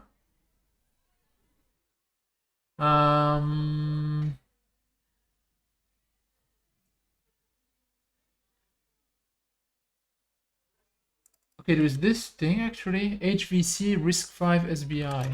What is this?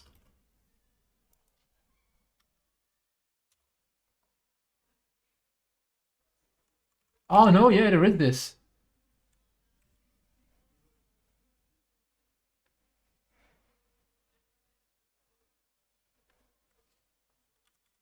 So I mean, there is indeed like early con SBI support, but there is also like a real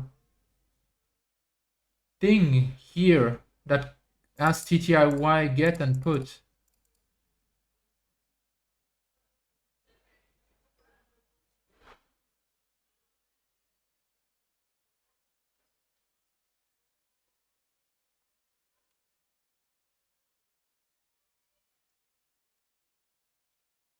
Did that get built? HVC.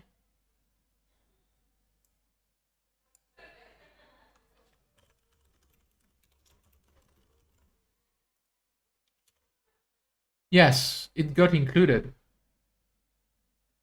So yeah, we can try to set the console. That was what I was thinking. So I need to modify. Where do I have it? Here.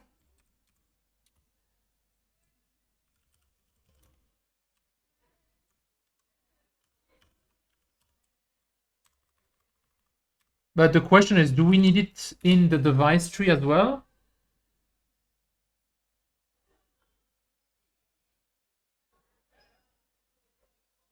I'm not sure.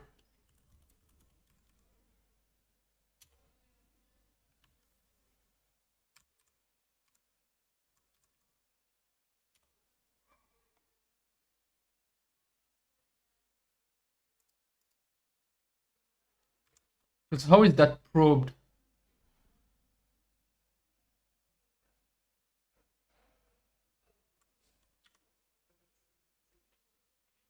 There wasn't anything about this in the here, right?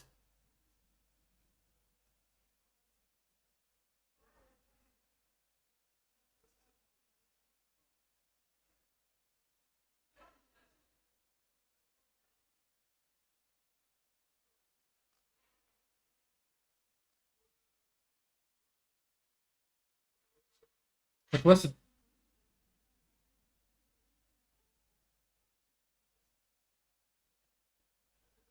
Yeah, no, the logs I was looking at here were just random logs on the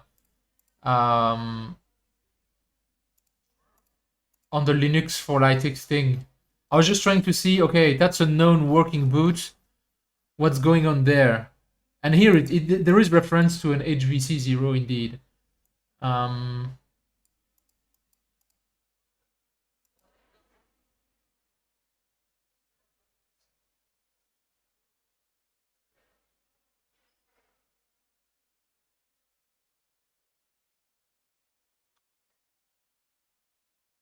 So was there...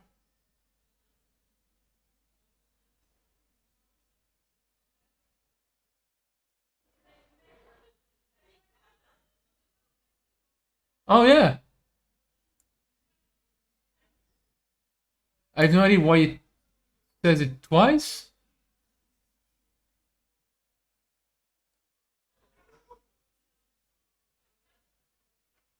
But like beforehand, we had a warning, like here after the Net Protocol Family 17, we had a warning unable to open initial console. And no, we don't. So we have a console that should work without light UART. So we don't have to write a driver.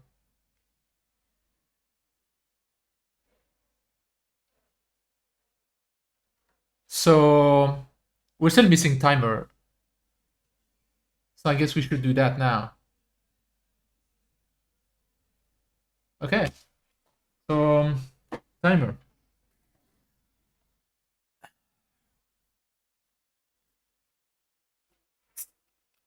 I have no idea exactly what we need to do. That's the... I honestly didn't expect to get that far right now. So I thought I'd have some time to look at documentation.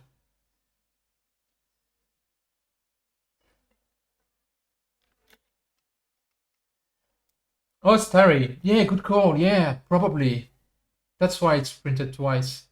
It prints on both console and both ends up on the same thing. Yeah, you're right. I mean, that totally makes sense. So uh, I'm expecting that that is indeed correct. Perfect. So really, we only need timer. Timer.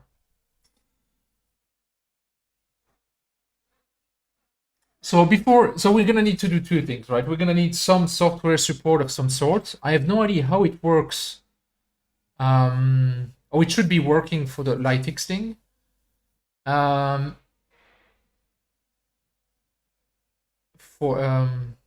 yeah, in the Linux on lighting thing, or it's supposed to work by default.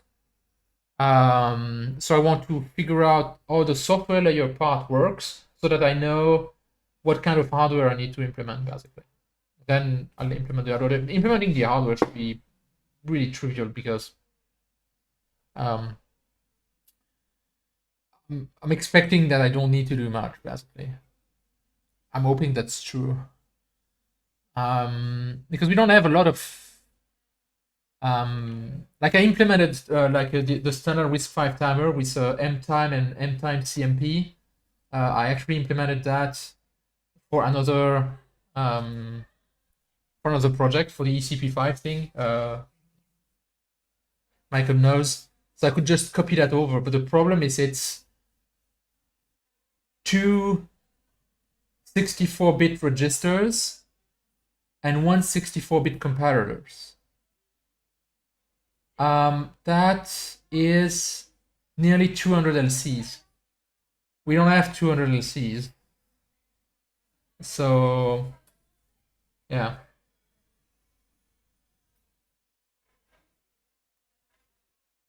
We need a timer solution that's smaller. But given that the only thing we need a timer to do is generate something periodically, we don't need that level of configuration. And so I'm hoping that I can simplify this quite a bit to just like count X number of cycles and generate an interrupt every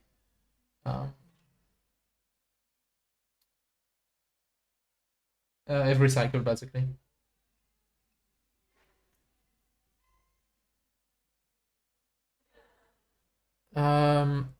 So let's see. So we still have those two things, like unable to find int C node and unable and fail to initialize CPU 0, which I'm guessing is related to the int C node. Did I miss something here?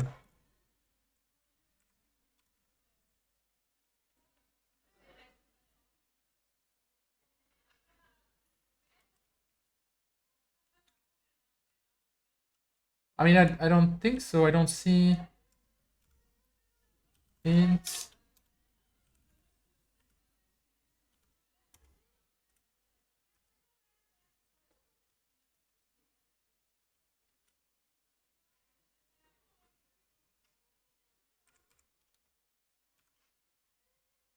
Because I copied that pretty much as is, right?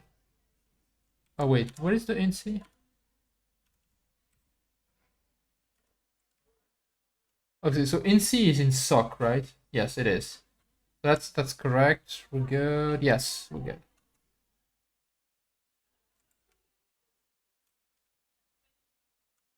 But there is no reference to. So we have clock frequency. We have compatible. Yeah, this we changed because we don't have any cache. TLB is correct. Device type CPU. We adapted this. Yeah. MMU type. RISC-V is beta 2. Yeah. 0. Yeah, that's correct. RISC-V is yeah, we modified it. SI5 item. Statue equal okay, TLB split.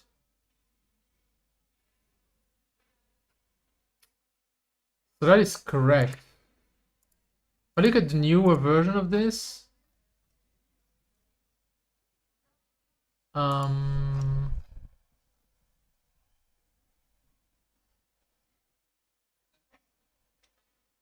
okay, so they do actually add.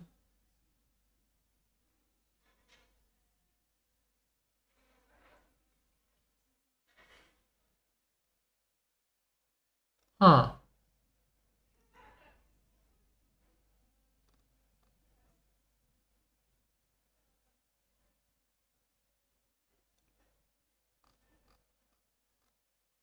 They still add the interrupt controller. So they still add the interrupt controller here.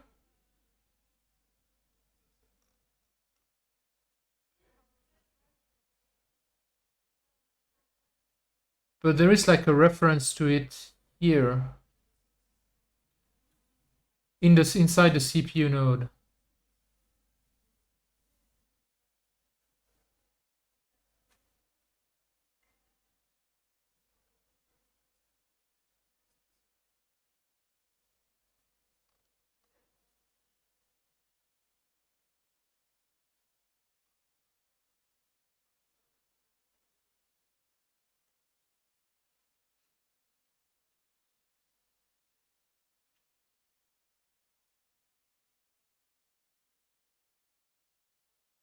Oh, it's actually not even related.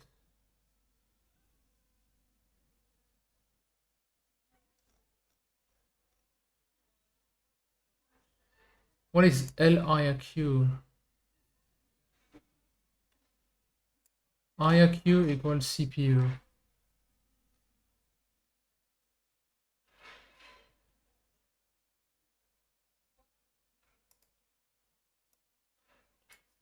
So I should have like a.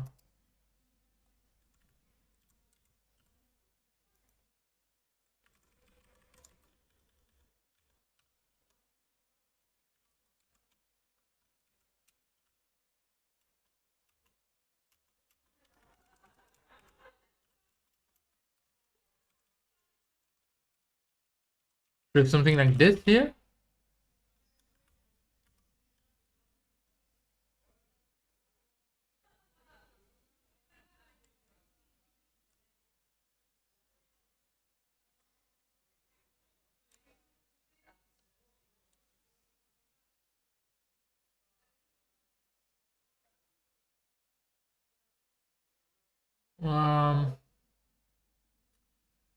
Interesting is that all the DTLB, ITLB things have been completely removed.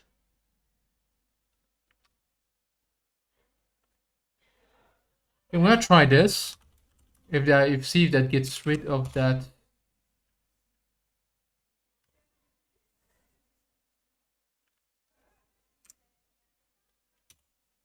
If that gets rid of that interrupt error at the beginning.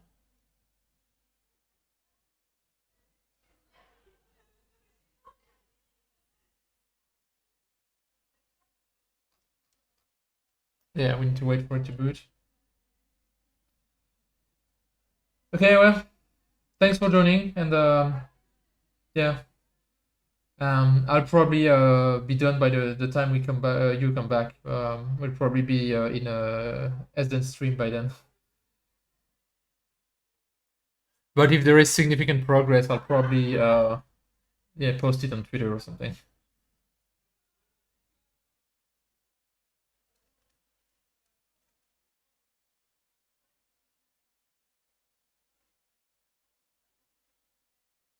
What's a little bit hard to follow is that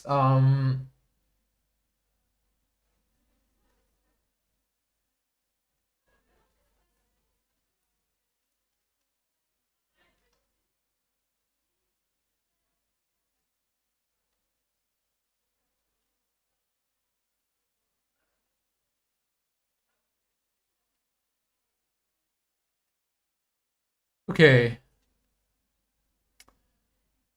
So now what's happening, I think, is that it's actually going further because it's actually trying to initialize the timer and it's failed. Before it wasn't trying to initialize the timer. Now it tries to initialize it and it fails because we don't have a timer. So it appears to crash earlier, but in fact it's probably closer to what it should be doing. Like if we compare to before, let me actually try to find I'm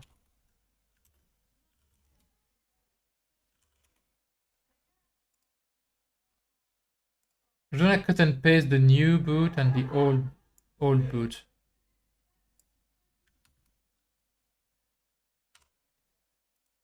That's the new boot process.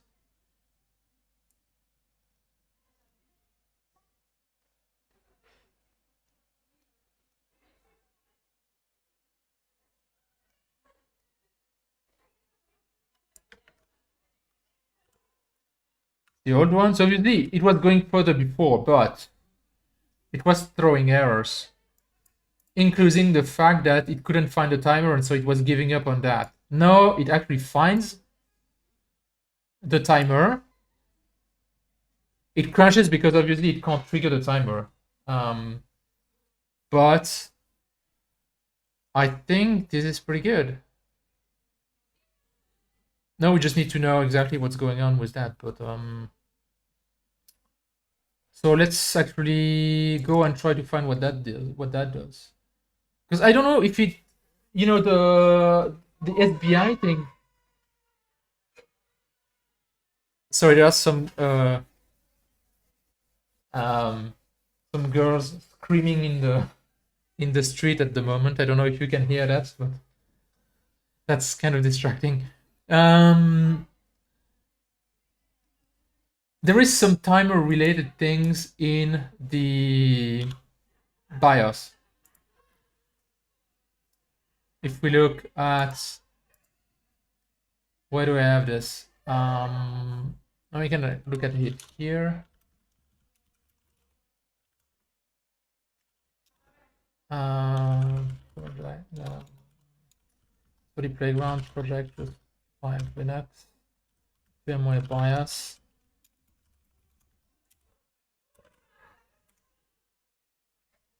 There is some thing here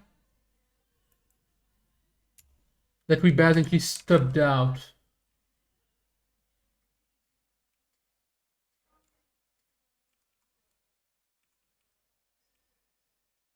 Including, I mean, these usually are for the, so RISC-V define a standard timer, which basically has two things. It has a continuously incrementing value, which is the number of cycles executed since boot, which is called mtime. And it has, I mean, actually, it's not the exact number of cycles. It's any unit of time. It just needs to be continuous and monotonic and all those nice things.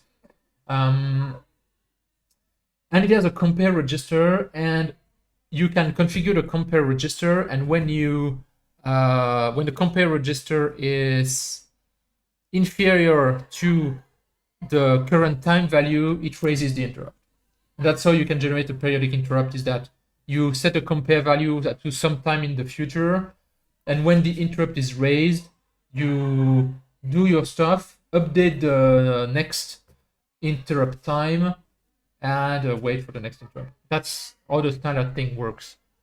Um,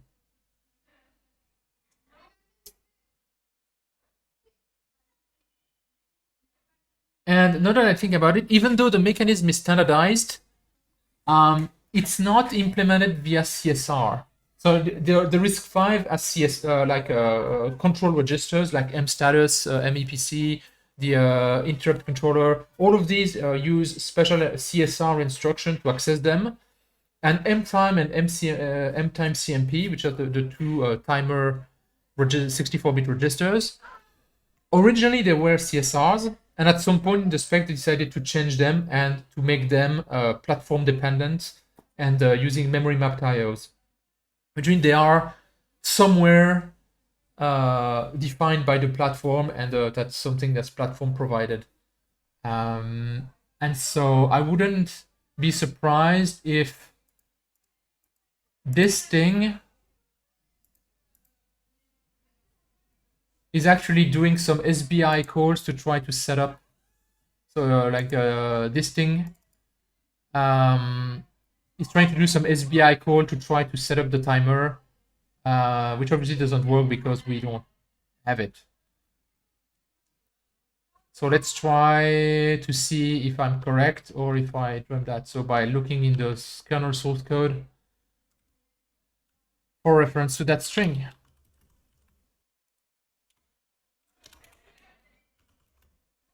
Okay, timer RISC-V, that's a pretty good start.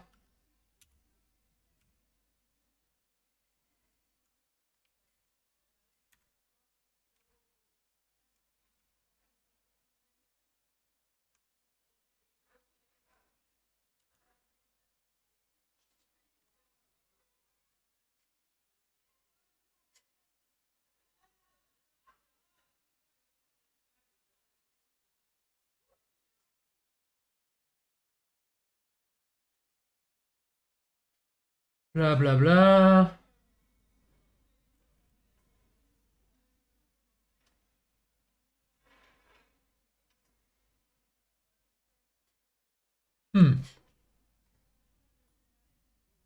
So how exactly is that expecting to generate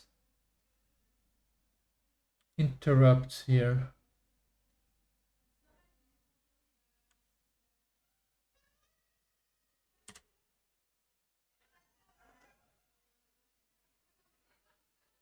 Oh, well, here. SBI set timer.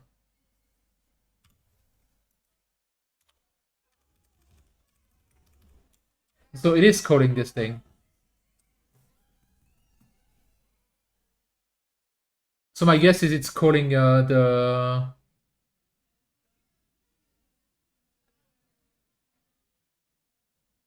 this, and we don't do anything. So yeah, we need to implement this. Okay.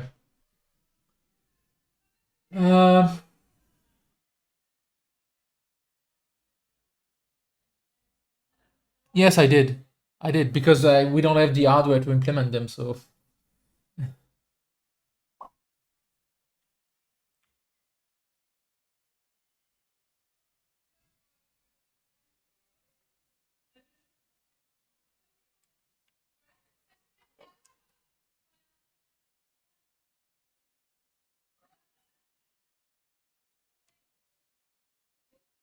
and how is get cycle 64 implemented?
Okay, so it's calling.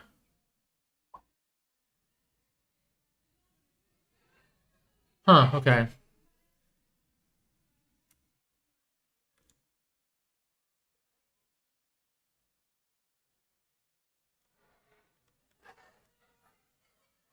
CSR times.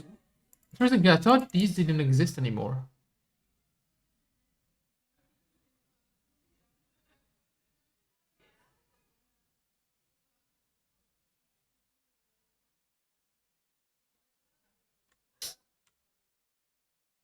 Okay, so something I'd like to see is if I can reach that in simulation. Because this is relatively, I mean, yeah, I was gonna say this is relatively early in the boot process, so there is a chance we can still reach that point in simulation. I'm gonna try to decode some of the print here that we were seeing in the last simulation to see more or less where we are in the boot process. That's printing the same character over and over, isn't it?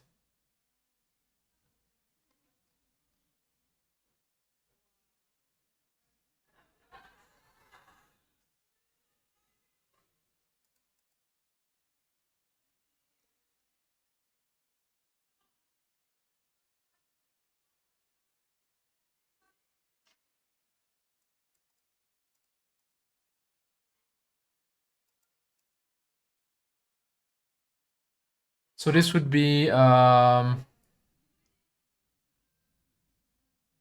wait, is your LSB first or MSB first?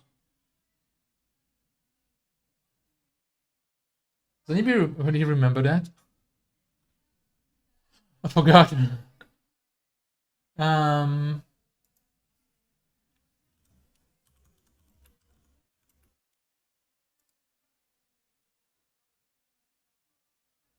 okay, MSB first. Okay. Sometimes I forget the basic stuff. So 11000010. So that's 2C.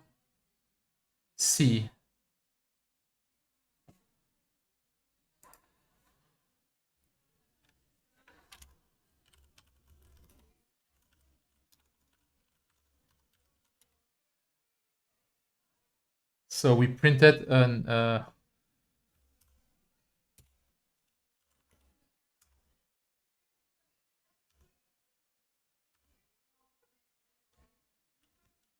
okay, what was the character before that?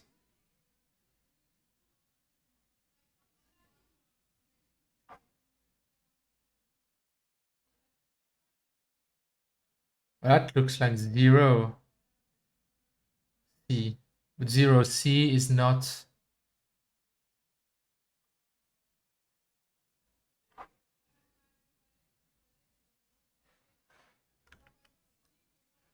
0C is the line return, isn't it?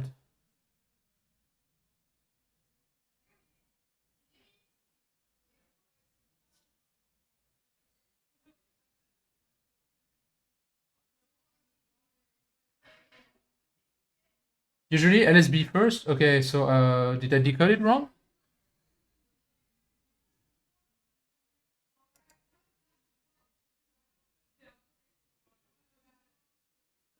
Oh no, you're right. Okay, yeah, I just took the first answer from here, but actually, you are do transmit LSB first. So okay, yes, no, you're right.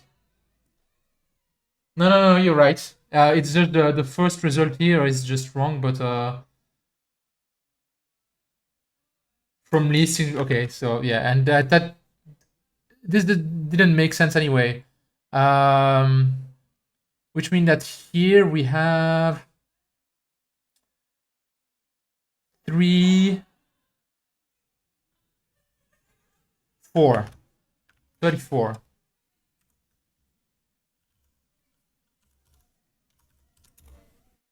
Okay, so that's a 4. Perfect. And before that, we have 30.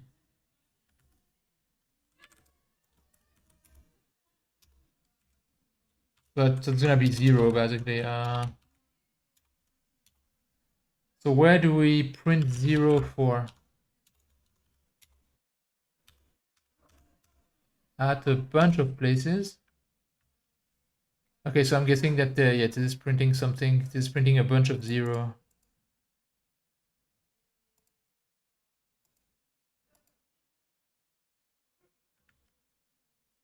So we're probably here.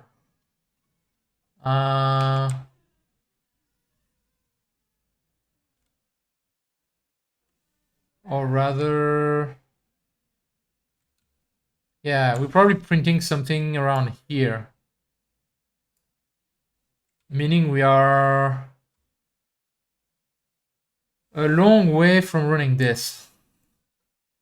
So yeah, I don't think simulation is really an option. It's gonna take forever to go to that point. Unfortunately.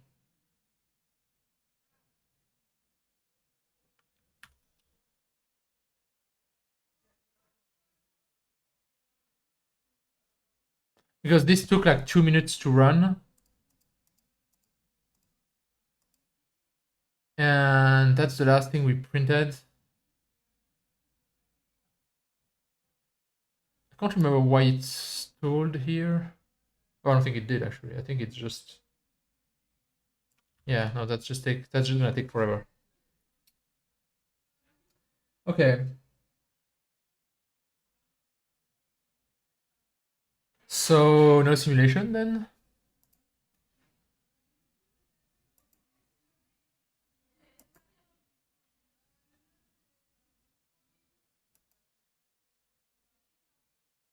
If I want to change the yeah, if I want to change the BIOS, I have to rebuild the thing. Okay, so what I'm gonna do is try to set up the iCEBreaker thing quickly if I can, because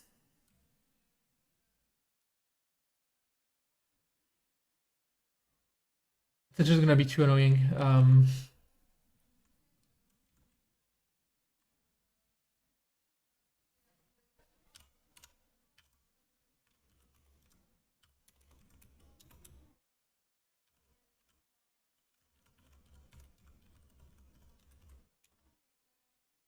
So for iCEBreaker to work, you basically first set up a random file, which is -g, and then you set a seed, width, and the depth. It is 4K, right? Which means the depth would be 124.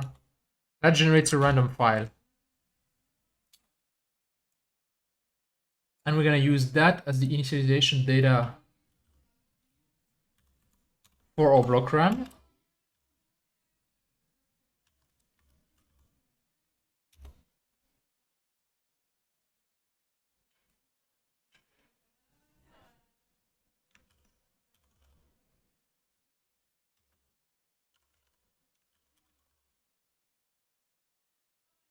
Um,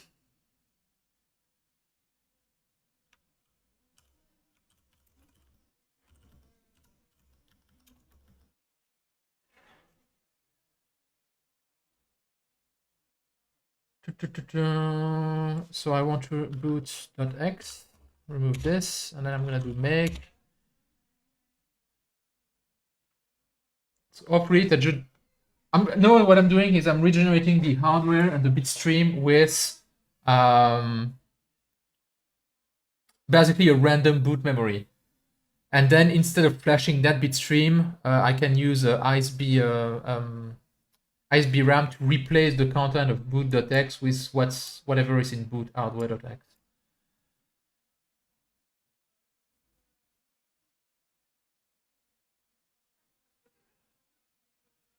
So I need to wait for it to rebuild, basically.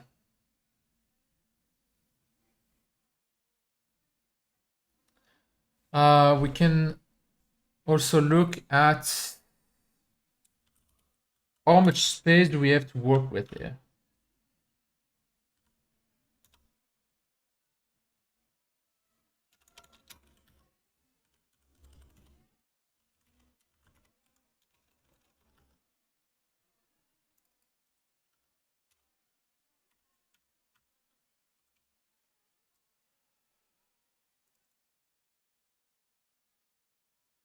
Okay, we have 200 LCs. That's what we have to implement a timer. Now, the Vex RISC-V, I think already has a 64-bit timer internally. Because if I look at the simulation here, if I go into CPU and I search for cycle,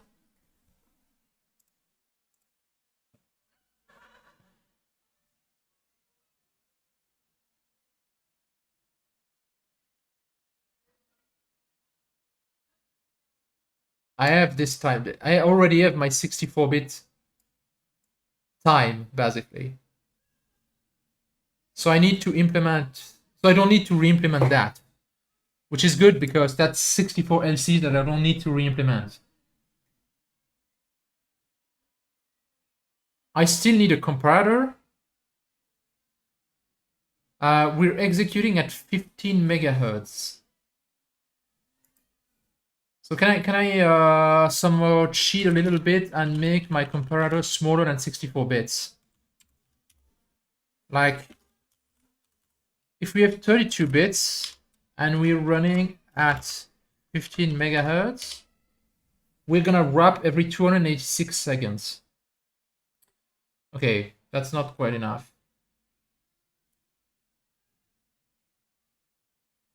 Was it calculating some Bogomil's value? Where?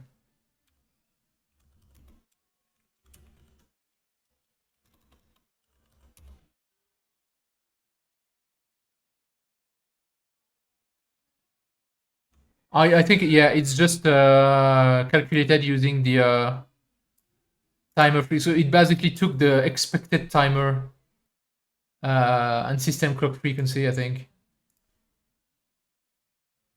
Because here it says calibrating delay loop skipped.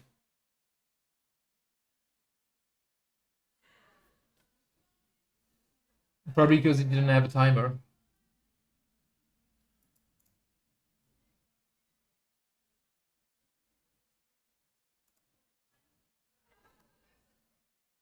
Now, the thing is, we could still only compare 32 bits and just drop some LSB because we don't need a super high resolution for the timer, right? We're at 15. Our timer is gonna run at 250 Hz, I think. Actually, can I?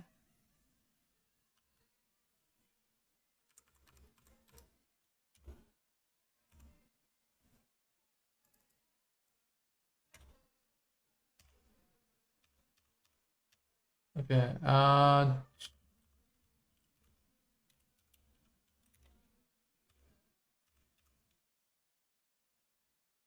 So we can. Okay, first we should actually be You know what? Okay, I think we should definitely configure to 100 Hz instead of 250 because we're a very slow processor. We definitely want to limit. No, I don't. But what I can do is, if I don't compare on the LSB and just drop the LSBs, that will basically be the same thing, right? Like if I don't compare the 8 LSBs, that basically means my clock is my effective clock for the comparison is gonna be only 58 kilohertz, which is probably still way good enough for what we need basically. And so we can, at that point, we would wrap around in 26 in about a day, which mean we're probably. I mean, we should be good. There won't be any ambiguity or anything like that. Yeah, exactly. The LSB ends up as a pre-divider, and since I'm planning on reusing this value, which is already computed for me by the Vex, I don't pay any additional price basically, and so I can probably implement this as a 32 bits comparator. which makes me win some LCs basically, which is definitely nice.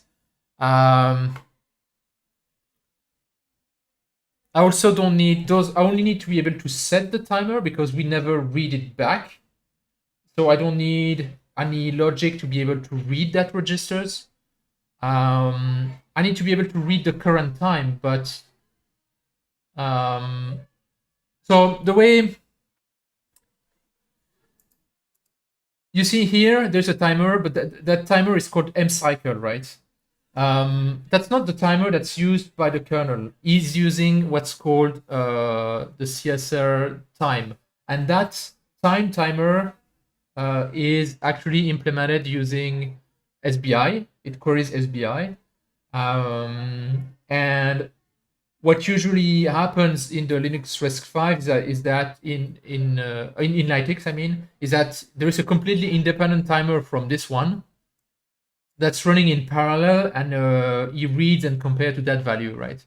I'm gonna reuse that value, and so I can implement the CSR get time by just calling the get cycle basically thing. So that's what I need to do, at least for the get time. Okay, so it's still building here.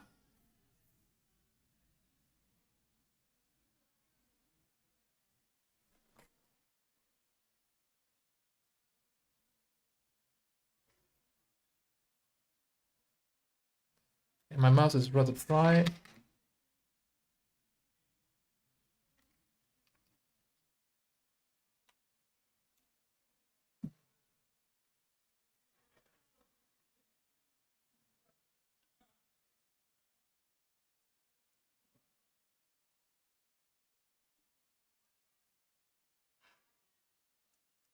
Okay.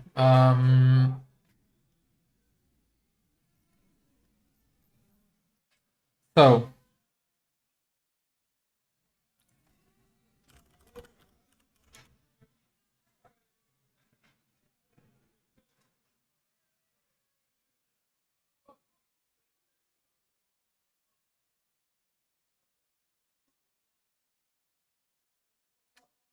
I need some more rules in the makefile.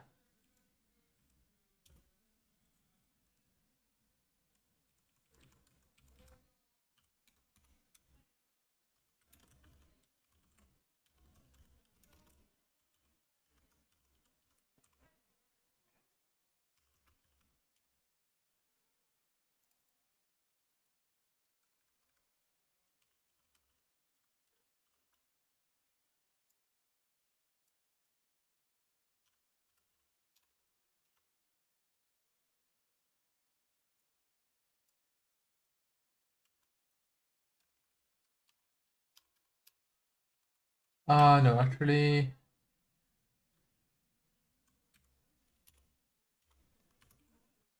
we need to go through the ASC file.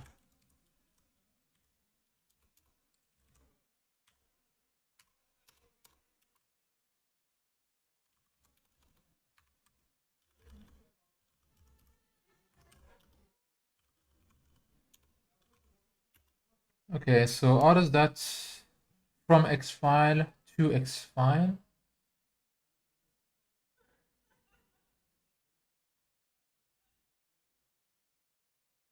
But how do you give it the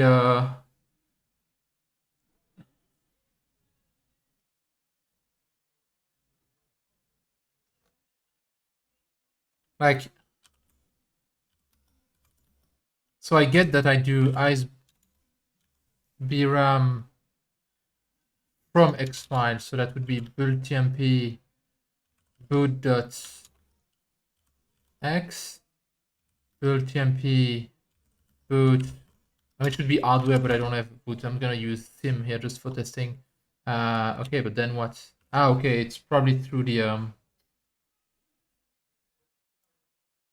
so from. Okay, so that would be from to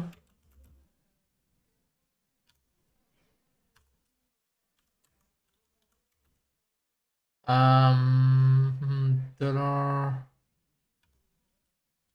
That's the first dependency, right?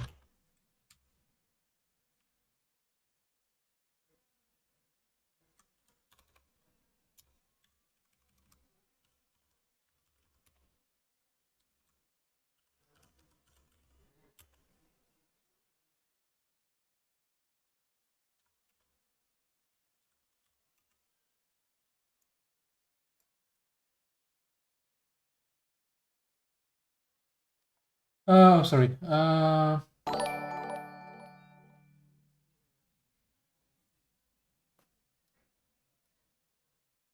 sorry, I'm trying to catch up on chat. Yeah. So have you figured out why you died on the jump yesterday?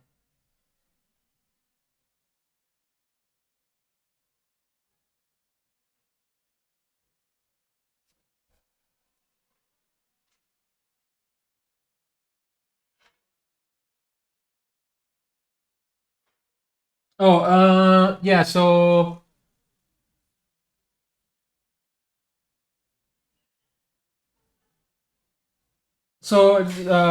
like in simulation we were getting an illegal instruction, but that was a problem purely in simulation. When we solved that, it still wasn't running. It still wasn't running in hardware, obviously, because the issue I solved upstream was purely a simulation issue. The core. I'm not simulating the HyperRAM controller. I have a memory simulator basically, and that was bad. The RAM model was bad. Um, and but obviously yesterday we tried it in hardware and it still wasn't working. And the reason it didn't work is because in the SBI console output, the early con driver, I had patched it myself in the first stream to try and write directly to the UART registers. And obviously that can't work because I was writing directly to the physical address, but at that point in the code, the MMU is enabled, which means physical address can't be accessed like that anymore. You need to set up mappings and stuff like that. And so it was actually crashing. And so the way I fixed it is basically by just reverting my changes and go back to the normal driver, because in the first stream I patched it out because I didn't have an SBI BIOS. But in the previous stream, what we did is actually implement an SBI BIOS. So, and the SBI BIOS knows how to talk to the console, so I can just choose the standard SBI driver, and that at that point that started booting. Yeah.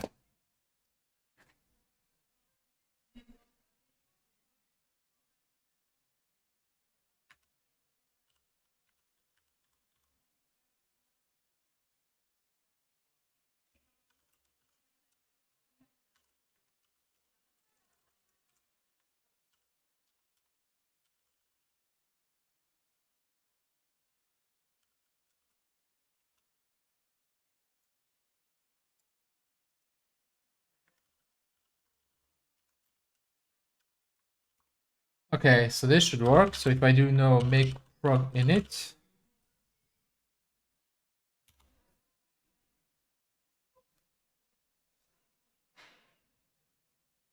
yeah, that worked. I mean, I can see that it booted the BIOS, which should be good. It's not gonna do anything more than it did before, but no, that means that we can change the code in the BIOS without having to rebuild the entire bitstream, which takes forever. And probably we're gonna need to change the hardware, which means we're gonna need to rebuild the entire bitstream, right? But for further things. One thing that I actually want to try to do with this is we do have an RGB LED, and we have on the iCEBreaker we do have an RGB LED, and we have a driver for it. And so what I'd like to do is actually try to change the color of the LED when we get to the timer functions to see if we indeed are correct and those are getting called. So I'm going to do that now. That will first validate that we get there, and that will validate that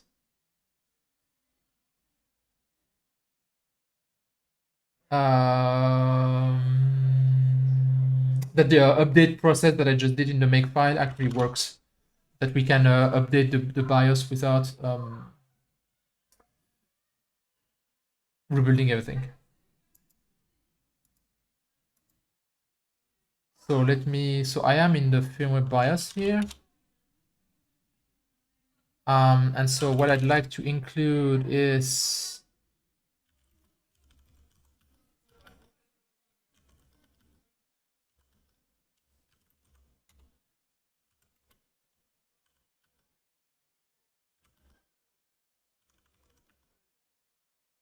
do I have config.h here?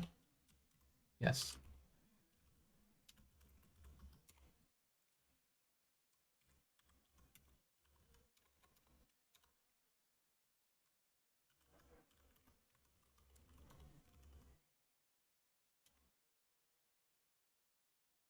Okay.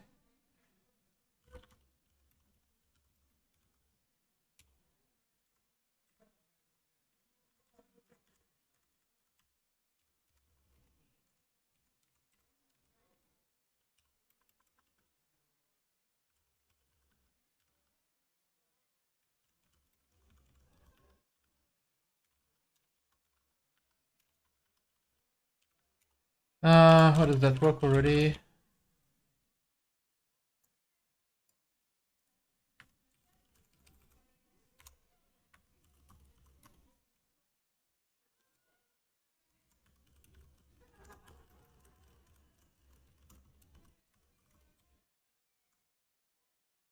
So this should be one color.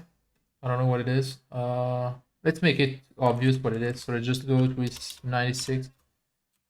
I don't know what in theory it's RGB, but the problem is that usually on my dev board the RGB LEDs are not wired as RGB. So okay, yeah, I'm just gonna do this try with the LED, and we'll see if that works or not. And if not, we'll jump over the stream. Thank you for letting me know.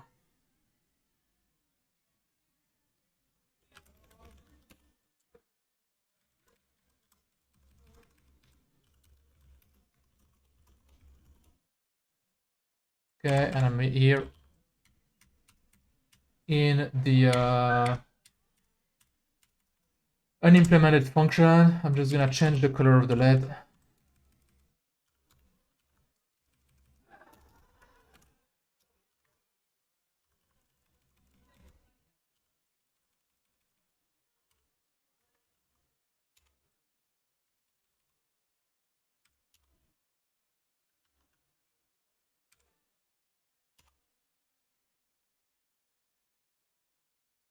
And fuck, it's rebuilding everything here.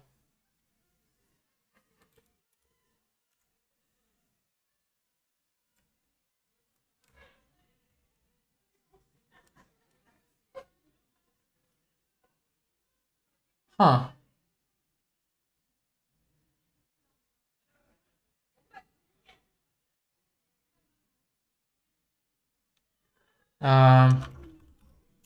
Okay, I'm just gonna touch it so that it doesn't rebuild it.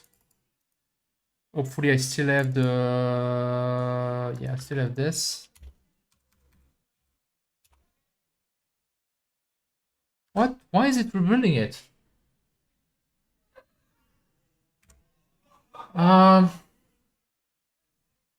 Okay, well, fuck, no, that annoys me. Why is it rebuilding the damn thing? It's not depending on...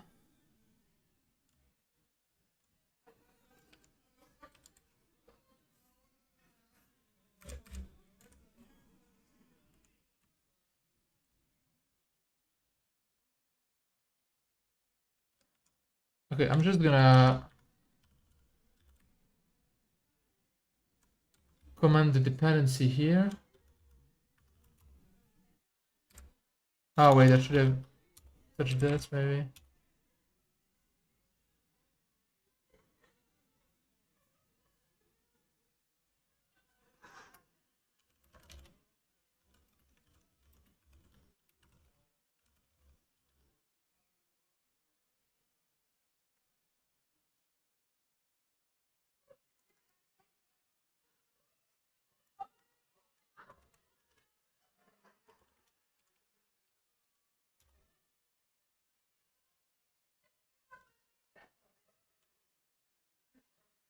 Okay, I have no idea. Oh, thank you for the follow, Tempera.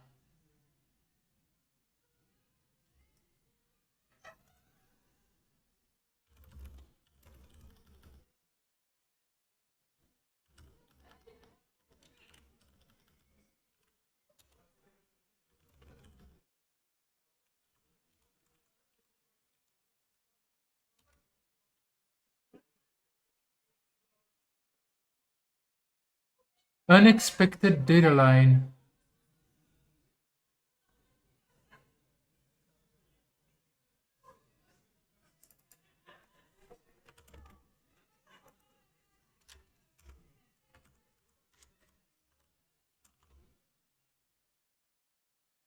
Okay, that didn't work at all. Like the LED isn't blinking at all.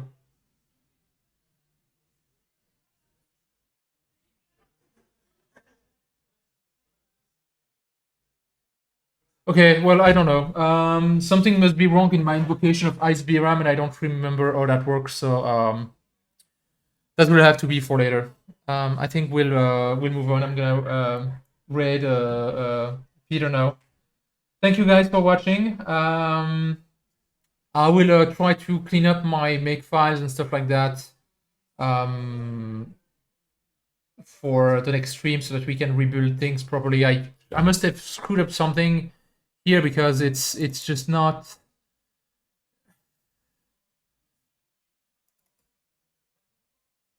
Like it's cats. Oh wait, no, I'm an idiot. What did I do? Okay, no, I see what I did. Okay, let me. By removing the dependency, I screwed up this thing. Okay.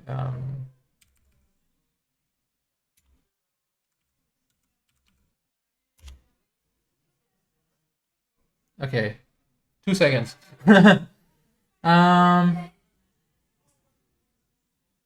Okay, well, that didn't work. The let isn't doing anything. So something is still wrong somewhere. I'll try to debug that, why exactly my init thing isn't working and it's not running the new code, and why the build process re-executed, that kind of stuff. I'll try to debug that for the next stream.